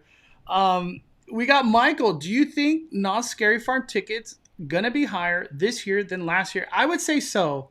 I think they'll be higher. The whole trend of anything theme parks has been higher. The big one is if we're allowed to buy a seasonal pass, and as I mentioned to you guys before, I've heard no. The answer is no. You're not going to be able to buy a seasonal, which is very devastating. I want to go as many times as I can. DJ, are we going to say, Danny? Say Mystery Bay asked the same question. Do you think they'll enforce the chaperone policy during Scary Farm? Yes. I'll get into that after this question. I got something to say about all that. DJ Ted Morris, how do you think they will operate Not Scary Farm with the new age restriction? So it goes all into that. I just wanted to jumble it all. I went to Knott's today, and I didn't go just to be like, oh, I want to see how this chaperone policy is. I just wanted to go and just experience Knott's. I did a vlog. I'll have everything edited. I might even post it tonight. Or early tomorrow. But from the aspect of crowd, I don't know if the chaperone policy or if kids going back to school tomorrow being the 15th of August was a determining factor, because the crowd was like 3 out of 10, 10 being the busiest Knott's could be. It was at a 3 on a Sunday. Last time I went to Knott's, it was hella busy. It was insane. I was parking by Soak City. Today, I don't even think the parking filled up halfway. And I showed up at 12. So it wasn't like I showed up really early. I showed up like at 12 or 1.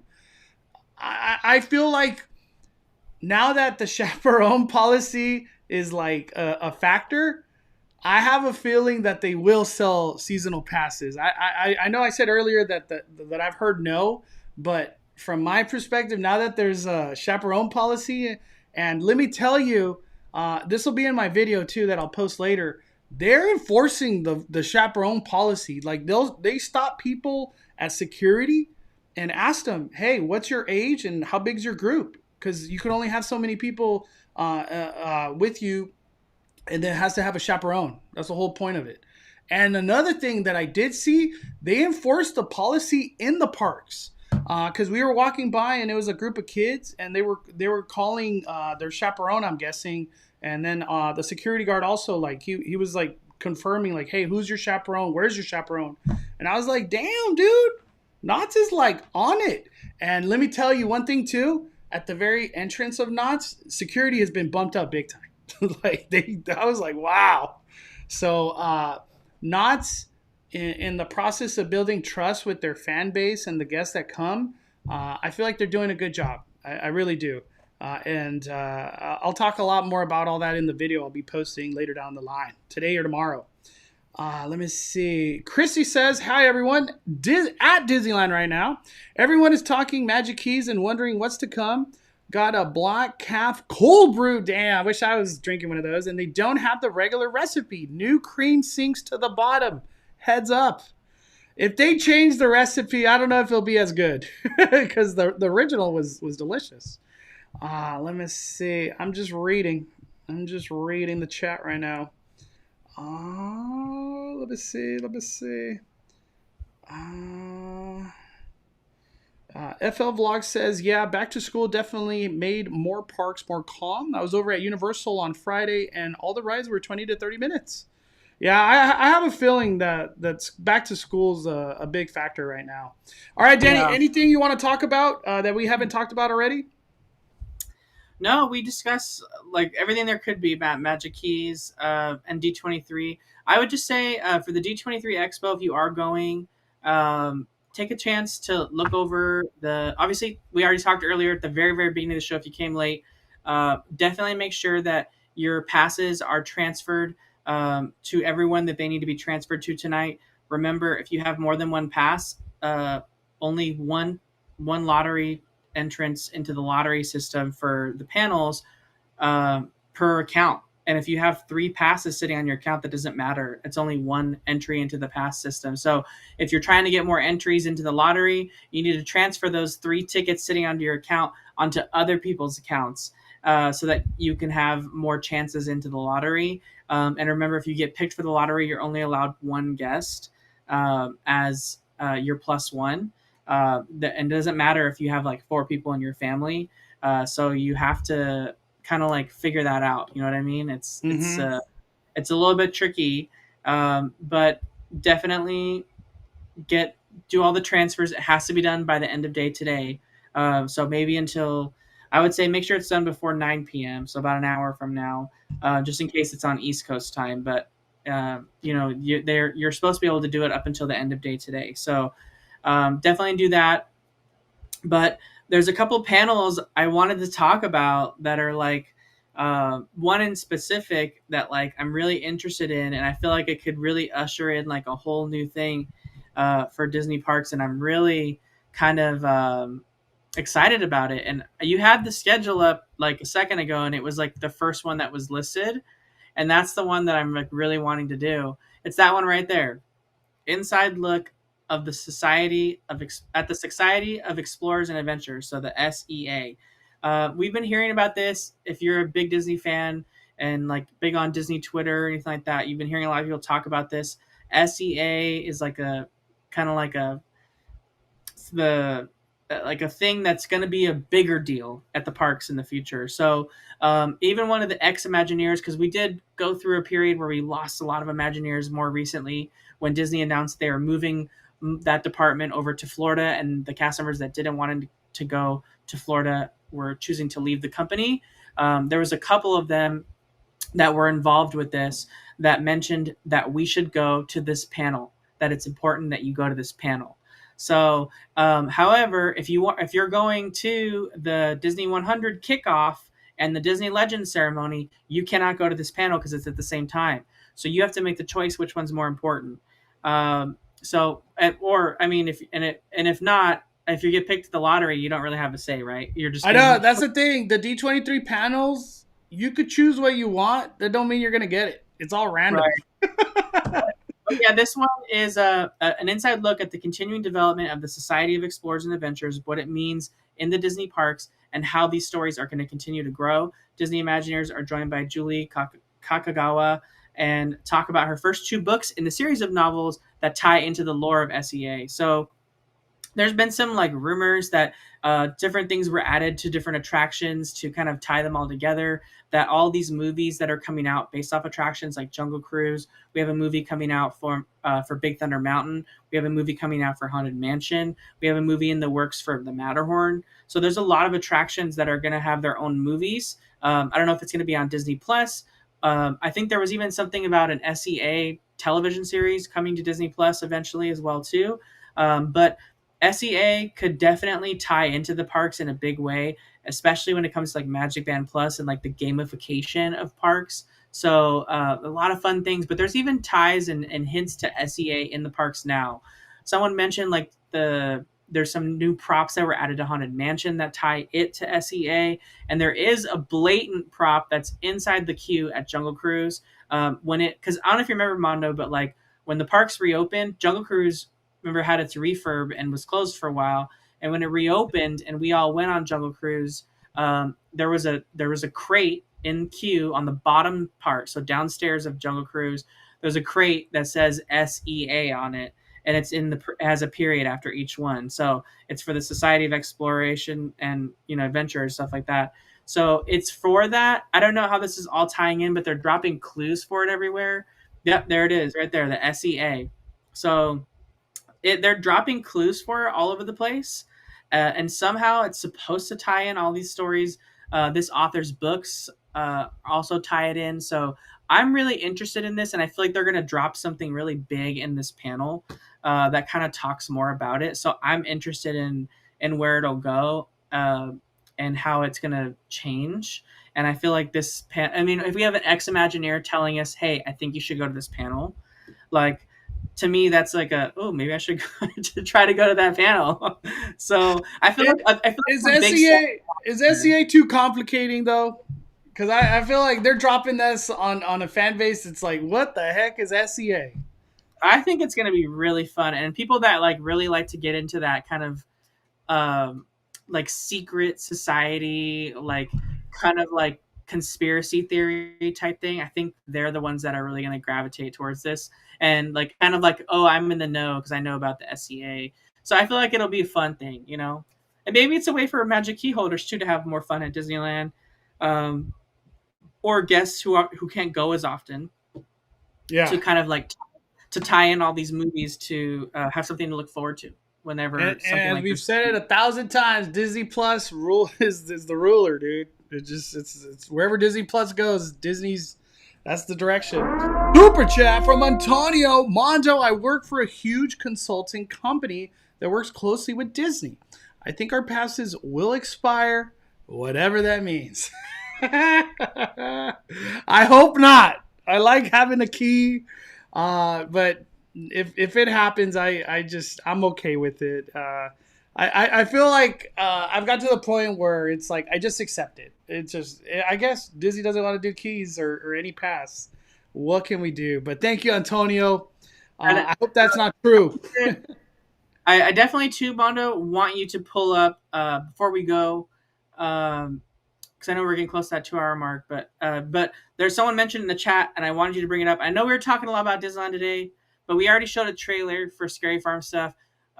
I think you should show the video of the new Fiesta Village and some changes coming to Knott's, because I feel like that's a big deal too. Yeah, let's go into it. I love to talk Knott's. I know they have the video. I don't know if the video's on YouTube, but I know it's on their Instagram.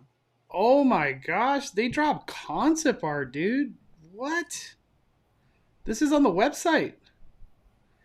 Damn. I don't have to show the video because this is it. Damn. So this is the new Fiesta Village.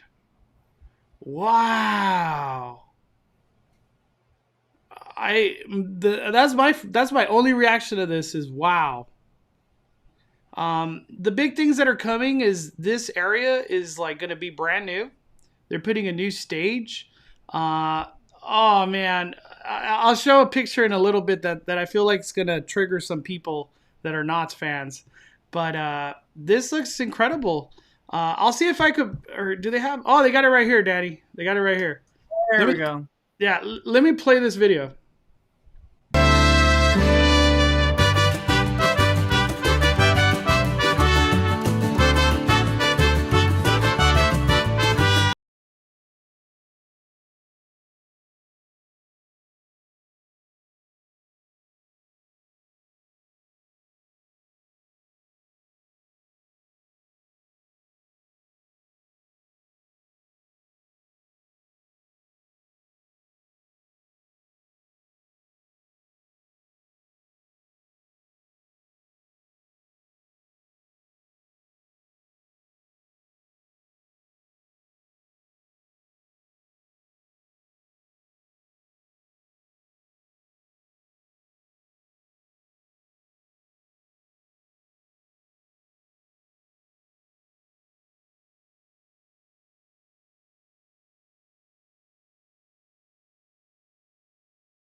Dude, Danny, Fiesta Village, dude. That is just, I'm just mind blown. How can Knott's afford this? How? Nance has been killing the game that much to bring this incredible new land to life.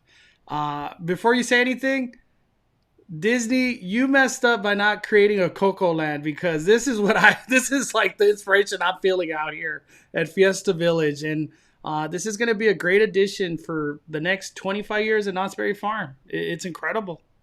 What are your thoughts, Danny? Yeah, I think more importantly, what this new Fiesta Village is doing is bringing some cohesion, right? There were so many different parts of Fiesta Village that were created at different times, and it really didn't feel cohesive. And I feel like that was what it was lacking, and what Knott's is trying to do with this is kind of bring it all together. We saw a new theme for La Revolucion. I don't know if that's going to get like a new title, but it looks different. We saw, a new theme for the swings. It looks like Jaguar's getting some love and attention. Jaguar used to have some really cool show elements on the attraction, and none of those work for years and years and years and years. So like seeing some of like in this artwork, seeing like the fire return back to Jaguar, which was really cool. Maybe the track being painted. The Soul Spin attraction right there next to Jaguar, that looks like it has a new theme. So everything's just really cohesive, and it makes it feel like it's all one land. And I feel like that was the only spot in Knott's Berry Farm where it didn't feel like that. You know what I mean? Like they did a really good job redoing the boardwalk area, and that really felt cohesive, especially after like the new additions they did. But like Montezuma's Revenge never really kind of fit in with like the newer parts of Fiesta Village, and then you've got like the pirate ship in the back, and uh, uh, like the swings and stuff. It just didn't really feel like all one land, and it was like they were all built in different times. So this really kind of brings it together as one current new land, and a guest who's visiting Knott's Berry Farm would feel like, oh, this is okay. All Fiesta Village just makes sense. And then like now it kind of brings it up to speed with like the way Camp Snoopy is, and like of course Ghost Town is like the best part of Knott's Berry Farm. That's very cohesive, and that kind of leads into what they're doing over like by Memory Lane and Charleston Circle and all that stuff over there. So this is kind of like the outlier I felt at Knott's Berry Farm. There was one thing though that I saw on that video, Mondo, and I think you alluded to it. You see the stage there, but what you don't see is La Papa Loca. You don't see that. You don't see Papa Loca no more anywhere. Let me show you something, Danny. Let me show. I just want to give a warning right now. There might be some upset people. If you're a Knott's Berry Farm fan, I just posted it on Instagram so I could show this here. Look at that, Danny. That's Papa Loca, dude. Oh no.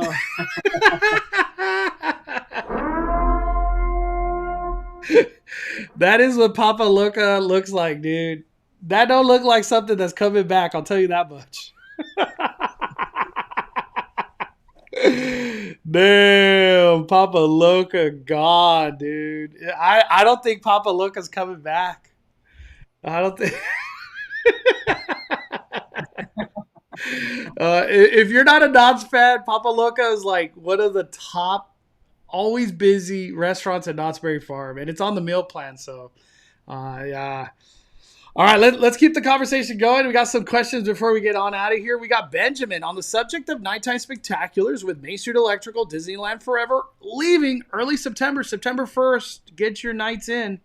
What do you think we get to replace those shows, and how long before we get what replaces them? I'll go first. I have heard very, very strong rumors that Magic Happens will be returning to Disneyland in early next year. What is your opinions on that one, Danny? I don't know how that can happen, but if you're saying you're hearing some very good rumors on that, we'll have to go with what you're saying. I personally don't know how that could happen. I could see it come back next summer, but I don't know how it could come back so soon. Well, Magic Happens debuted in February, Danny. Why can't it just debut in February again? Just saying. Yeah, I mean, we don't know the state of the floats. they'd have to rehire all these performers, but necessarily we don't have to have all the same amount of performers again. Maybe they have less. So who knows? Maybe what you're saying could be pretty spot on. It would just be like a total I just shock feel to- like there's too much investment, Danny, into this parade for it not to come back, dude, and especially quickly. Like, does Disneyland wait 2 years, like another whole year before this comes back? Because I know the big talk is like they want to do something big, and I think there's been some rumors going around. I haven't heard it yet, but I know people have talked about it in the chat earlier that Paint the Night might come back. I find that hard to believe. I think it's Magic Happens. I really think it's Magic Happens. This was such a great parade. That's the last time I saw Maui. I haven't seen Maui since that parade. yeah. Do you think Disneyland Forever makes a comeback at all next year? I don't think so. Oh, the fireworks show? Yeah, because Magic, Mickey's Mixed Magic is like the placeholder onto the next one, you know? Yeah, honestly, I personally don't see how Disneyland Forever could come back with Toontown, but what we don't know is Disneyland's plan moving forward once Toontown opens for fireworks. So once we find out more about that at D23 Expo, that'll give us a better clue as to like what fireworks shows are going to look like moving forward. Because we already know Disney's already confirmed multiple times that Toontown's going to be open at night because of some of the elements that are going to be in the land that are night specific. And obviously there's a marquee attraction in that land that they're going to be marketing highly, especially to, like Mondo mentioned earlier, to compete with Super Nintendo World. So they're going to have to, have a lot of people going to experience this attraction. And so they can't be kicking people out of that land early. So what we don't know is just what fireworks look like with guests being in Toontown. It's normally a space you're not allowed to be in. So that's the whole question of we don't know. We don't know what fireworks look like because there's going to be guests in Toontown. And unless they're just totally okay with closing the land at like 6 p.m. or 7 p.m. I don't know. No way. No way. No way. Yeah, Disneyland Forever, goodbye. Danny, before we move on to the super chat from Dad Plus 2, is there any way Disneyland can go to this level? Is new fireworks show, Magic Happens, and Paint the Night at DCA? That would be insane. And World of Color. Do you think Disneyland could get to that momentum? That would be insane, dude. And Fantasmic. Dude. Woo! Can Disneyland get to that point? That's Next year would be it, though, right? Or what were you going to say? I say that's a lot of nighttime entertainment. It's a lot of nighttime entertainment. Damn, Magic Happens, a new fireworks show, Paint the Night, and World of Color. Wow. Crowd, ticket sales, don't even have to think about it. Sorry, Magic Key holders. Oh, man. Because I'll tell you right now, Paint the Night ain't coming to Disneyland. If it did come back, it would go to DCA. So, Mondo, before we move on, Peter from Ordinary Adventures wanted me to read a specific blurb from the Knott's press release about so this is a little section from that press release for the Fiesta Village. It says, Casa California will be transformed with a Mexican menu featuring made-to-order tacos and burritos. The new Papas Mexicana eatery will offer carne asada fries and other fan favorites. The former La Papa Loca will become Cantina del Sur, serving specialty beverages. The Taqueria Fiesta taco stand will also join the restaurant lineup. So Papa Loca gone.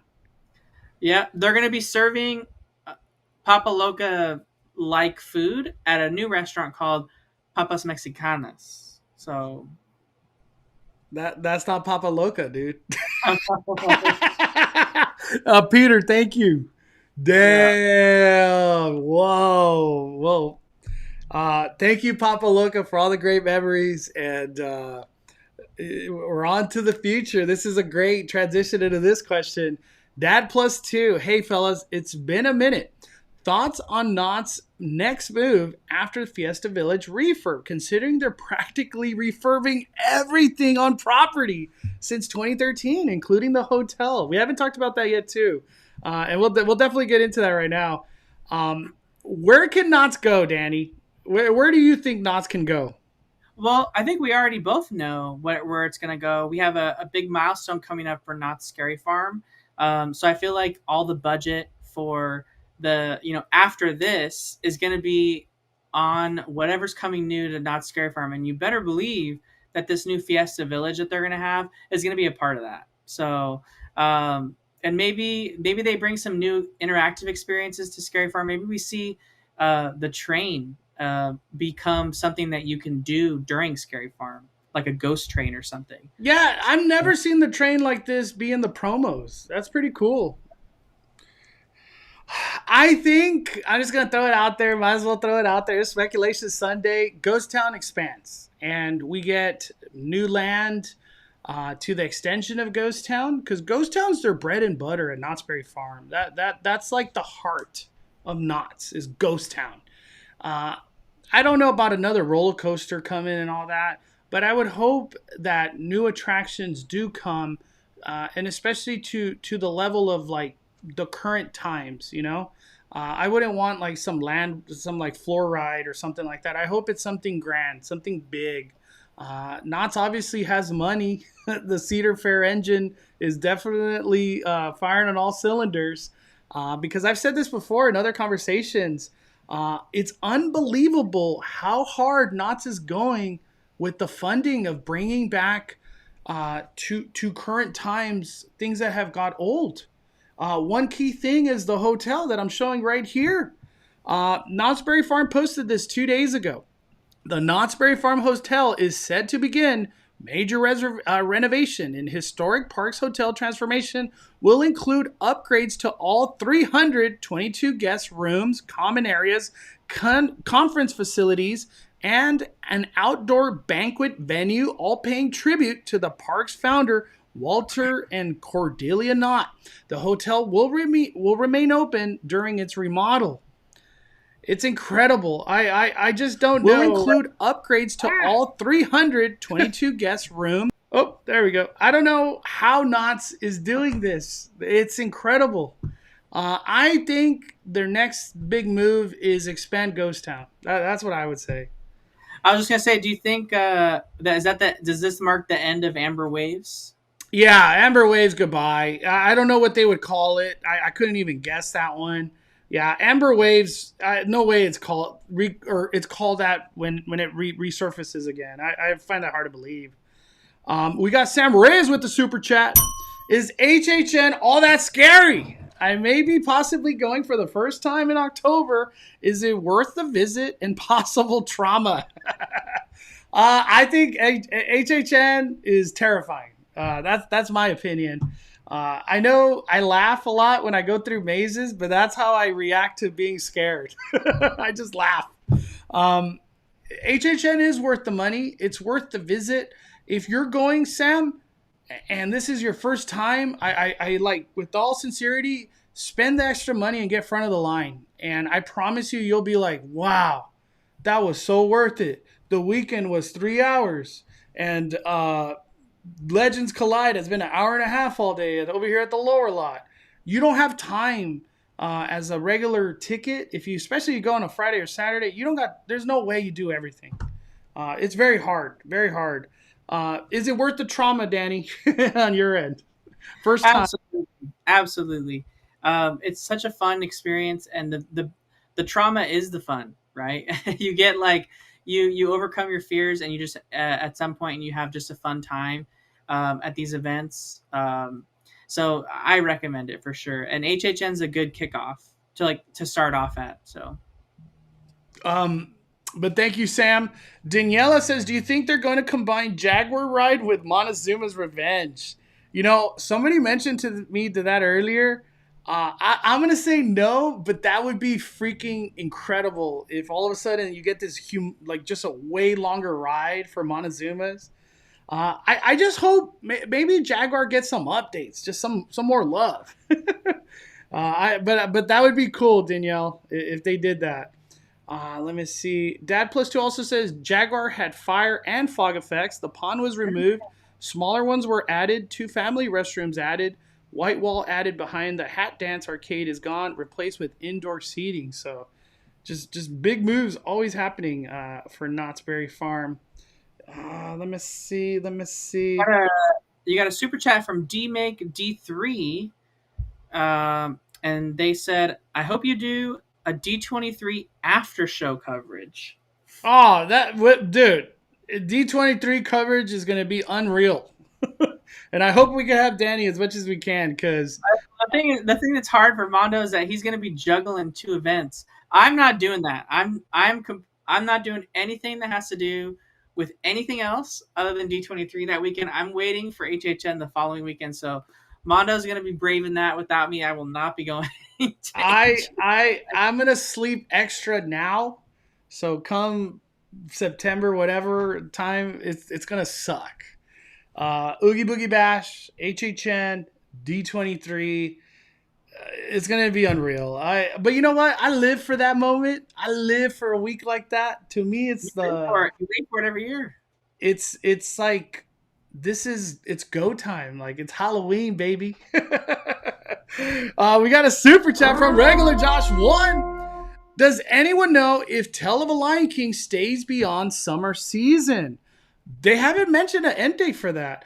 Couldn't tell if that was limited offering or not. Very good question. I don't think it goes into the Halloween season. If I had to take a guess, I would agree. I don't see nothing replacing it. What are your thoughts, Danny?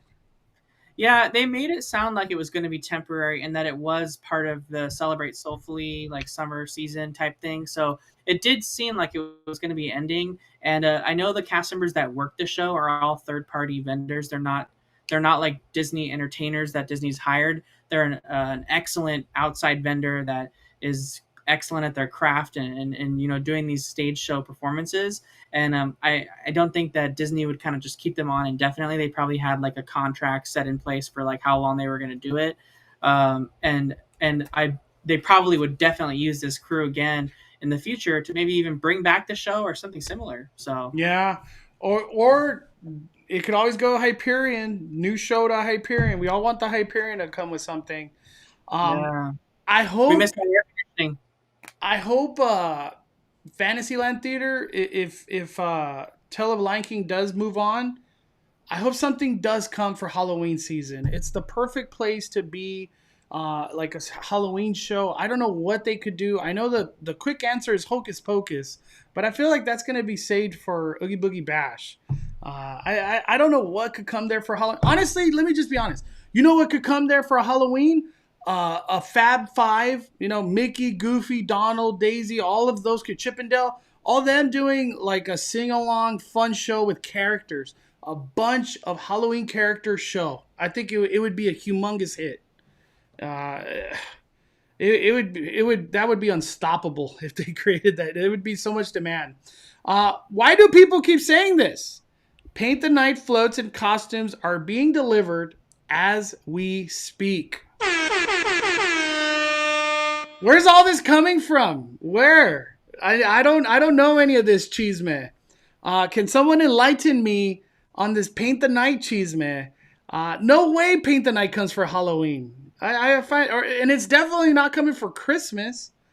I don't know. That's crazy. That is crazy talk. We got Disney Diva Jen. What's up, DDG?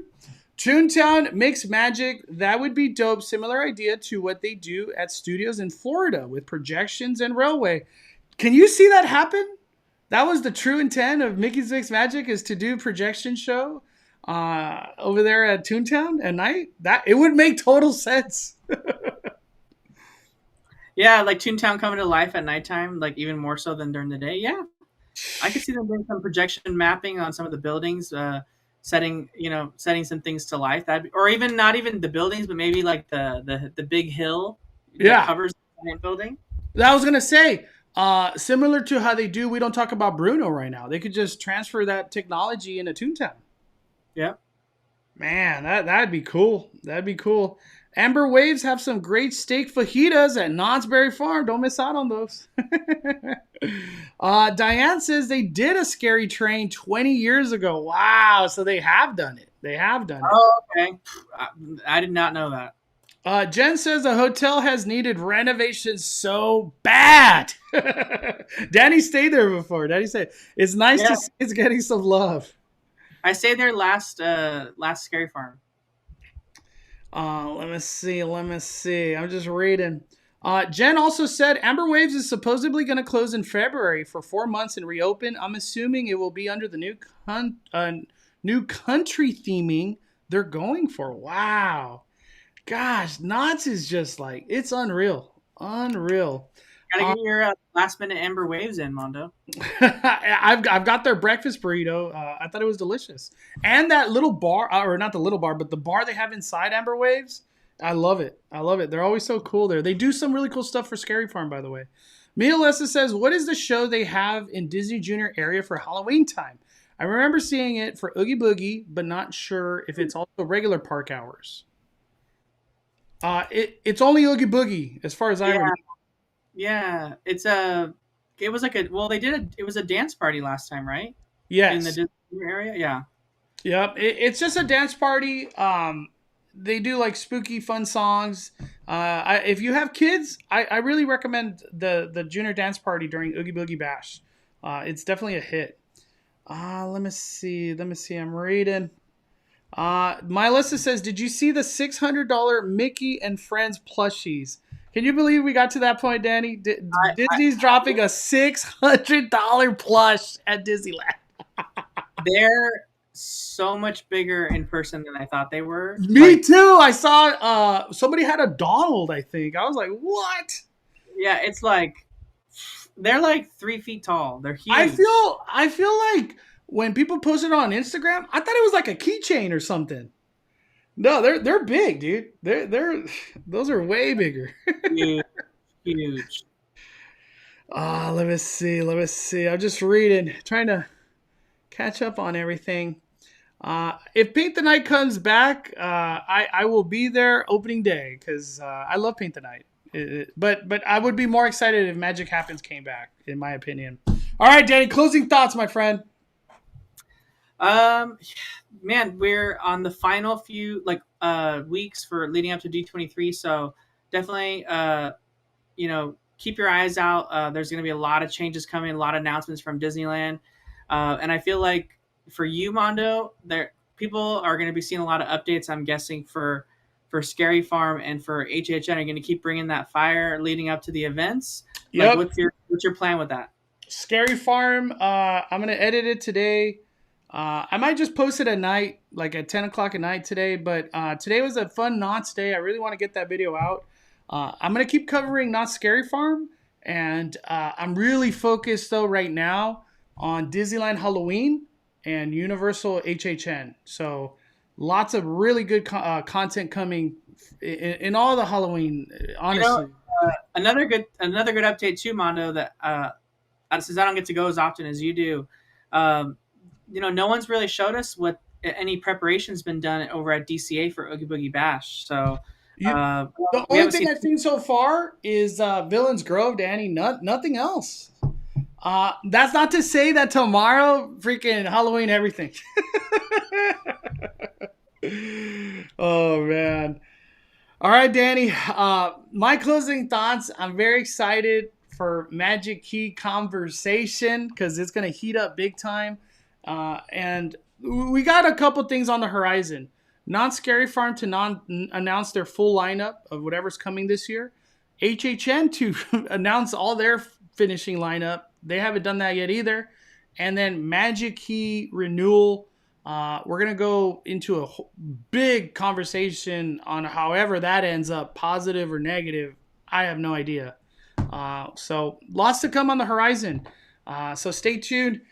Danny, let people know the video you posted. What was it about? And so they can check it out after this live. Yeah, I did a Disneyland Resort update. Just posted before this live stream here.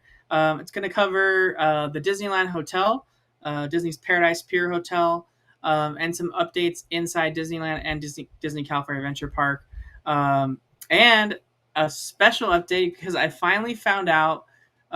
And I you know what's so funny, Mondo, is I was telling Peter from Ordinary Adventures about what I found out about that building in the Lilo parking lot, and he said that. Oh my God! Can you talk about that? Talk about that, man. So we gotta Peter, talk. There's no way we can end this live without talking. I totally forgot about that. So can you pull up the video, Mondo? Yeah, so I'll pull it up right now. Like it's right in the beginning of the video, but so there's this mystery building that's being built in the Lilo parking lot of the Disneyland Hotel, and we didn't know why it was being built there because it's in the zone of the laydown space that Disneyland's been using for the construction of the new tower, and so it didn't really make sense as to why a building was being built here, because it was so far away from like guest spaces. But it's like, here we go, perfect, right there. So I actually can see today, on this day, the gate was wide open, and you could actually see what it was.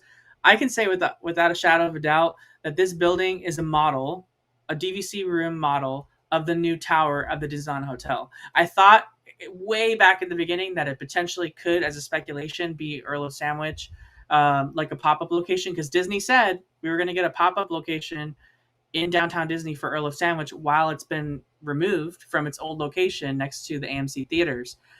So this random building was being built in a construction zone that's not a guest area. So I thought maybe this is like a building they're building and then they're going to move it closer to downtown Disney and have it be a pop-up location. But this is definitely staying where it's being put because it has like a foundation you could see like in the video. And it absolutely has the same aesthetic as the hotel tower that they're building over at the Disneyland Hotel.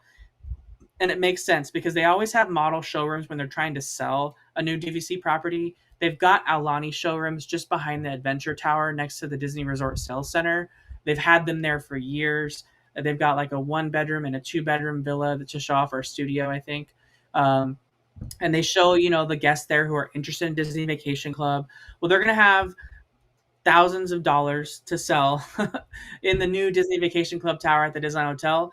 And so when I saw it and I saw the way it looked, I was like, oh my God, without a shadow of a doubt, that is definitely the showroom for the new Disneyland Hotel villas.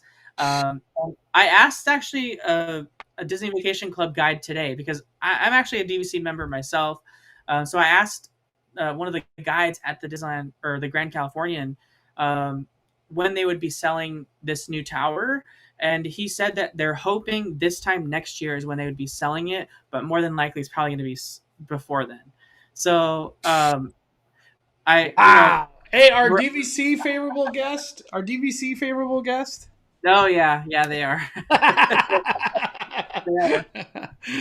Wow, that new hotel coming to Disneyland Resort, very big game changer to add to just the guest experience. It's another option you could choose from, and it's going to be incredible because it's villas, so every room's really nice.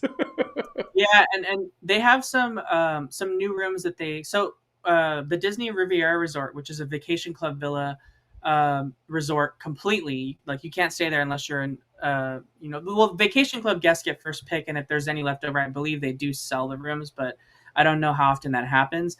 But they introduced a new room type at Disney's Riviera Resort called pods, which they're like really, really small rooms that only have one queen size bed in them or king size bed. That's just big enough basically to like sleep and have a bathroom. And they're not like the traditional size of like because the normal DVC villas are studio, 1-bedroom, 2-bedroom, and 3-bedroom grand. And so pod is like smaller than studio. Which doesn't have a kitchenette, I believe. So, but the Disneyland Hotel, when I talked to the DVC guide today, he mentioned that they were going to have over 30 of those pod rooms in that new tower. So that really opens up a lot of options for guests that want to do quicker trips or maybe want to use less points. But this is for sure, like I believe it completely, that this is a model showroom. So when they're doing their Disney Vacation Club tours, they can show the guests what the new rooms are going to look like on the inside. So what you're telling me, this is not Earl of Sandwich. No. Where is Earl of Sandwich? They told it was coming and it's not here. I Yeah. miss my Earl of Sandwich. I really enjoyed Earl of Sandwich. Yeah, I mean, I definitely think it's a showroom regardless. Whether or not guests ever get to see it is another thing. I would assume they do that because they've done it for all the other villas. But maybe it is just like a space where the Imagineers are using it to test what things look like. But I would imagine they're going to let guests see it. So I want to say, obviously, it's pure speculation. We don't know. Disney has not confirmed this. And maybe it is just a space, where they're just testing how it looks and what different materials look like before they put it up on a brand new tower. But it would make sense because they've done these sample rooms everywhere before. So this would be a great space for them to do it moving forward.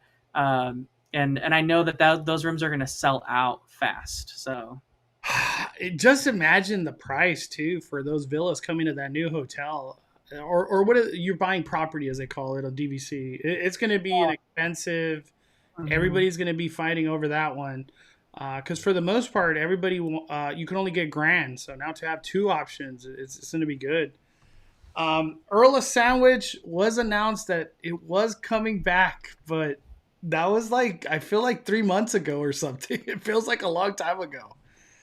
Before we get out of here, I just want to throw this out there. Disneyland moves so quickly on the downtown Disney construction demolition to then just leave it as a dirt field. I'm still shook that they didn't just move forward right after and keep the momentum going to rebuild whatever's coming to downtown Disney. Is this just a Disneyland thing, Danny? They just oh yeah, we got the dirt field ready. We'll get to it at some point. Are they gonna Avenger camping us where we don't get that third ride that's missing? Dirt Campus. Yeah, Oga Cantina us. Remember when you used to call it Dirt Campus? Yeah. I feel like Disney. It's just weird how they do construction because I see it, but I hope they move quickly. It would be cool if it opened next year, whatever does come to life. You know what I mean? Yeah. All right, everybody. Big thank you, Danny. Amazing Speculation Sunday. We got.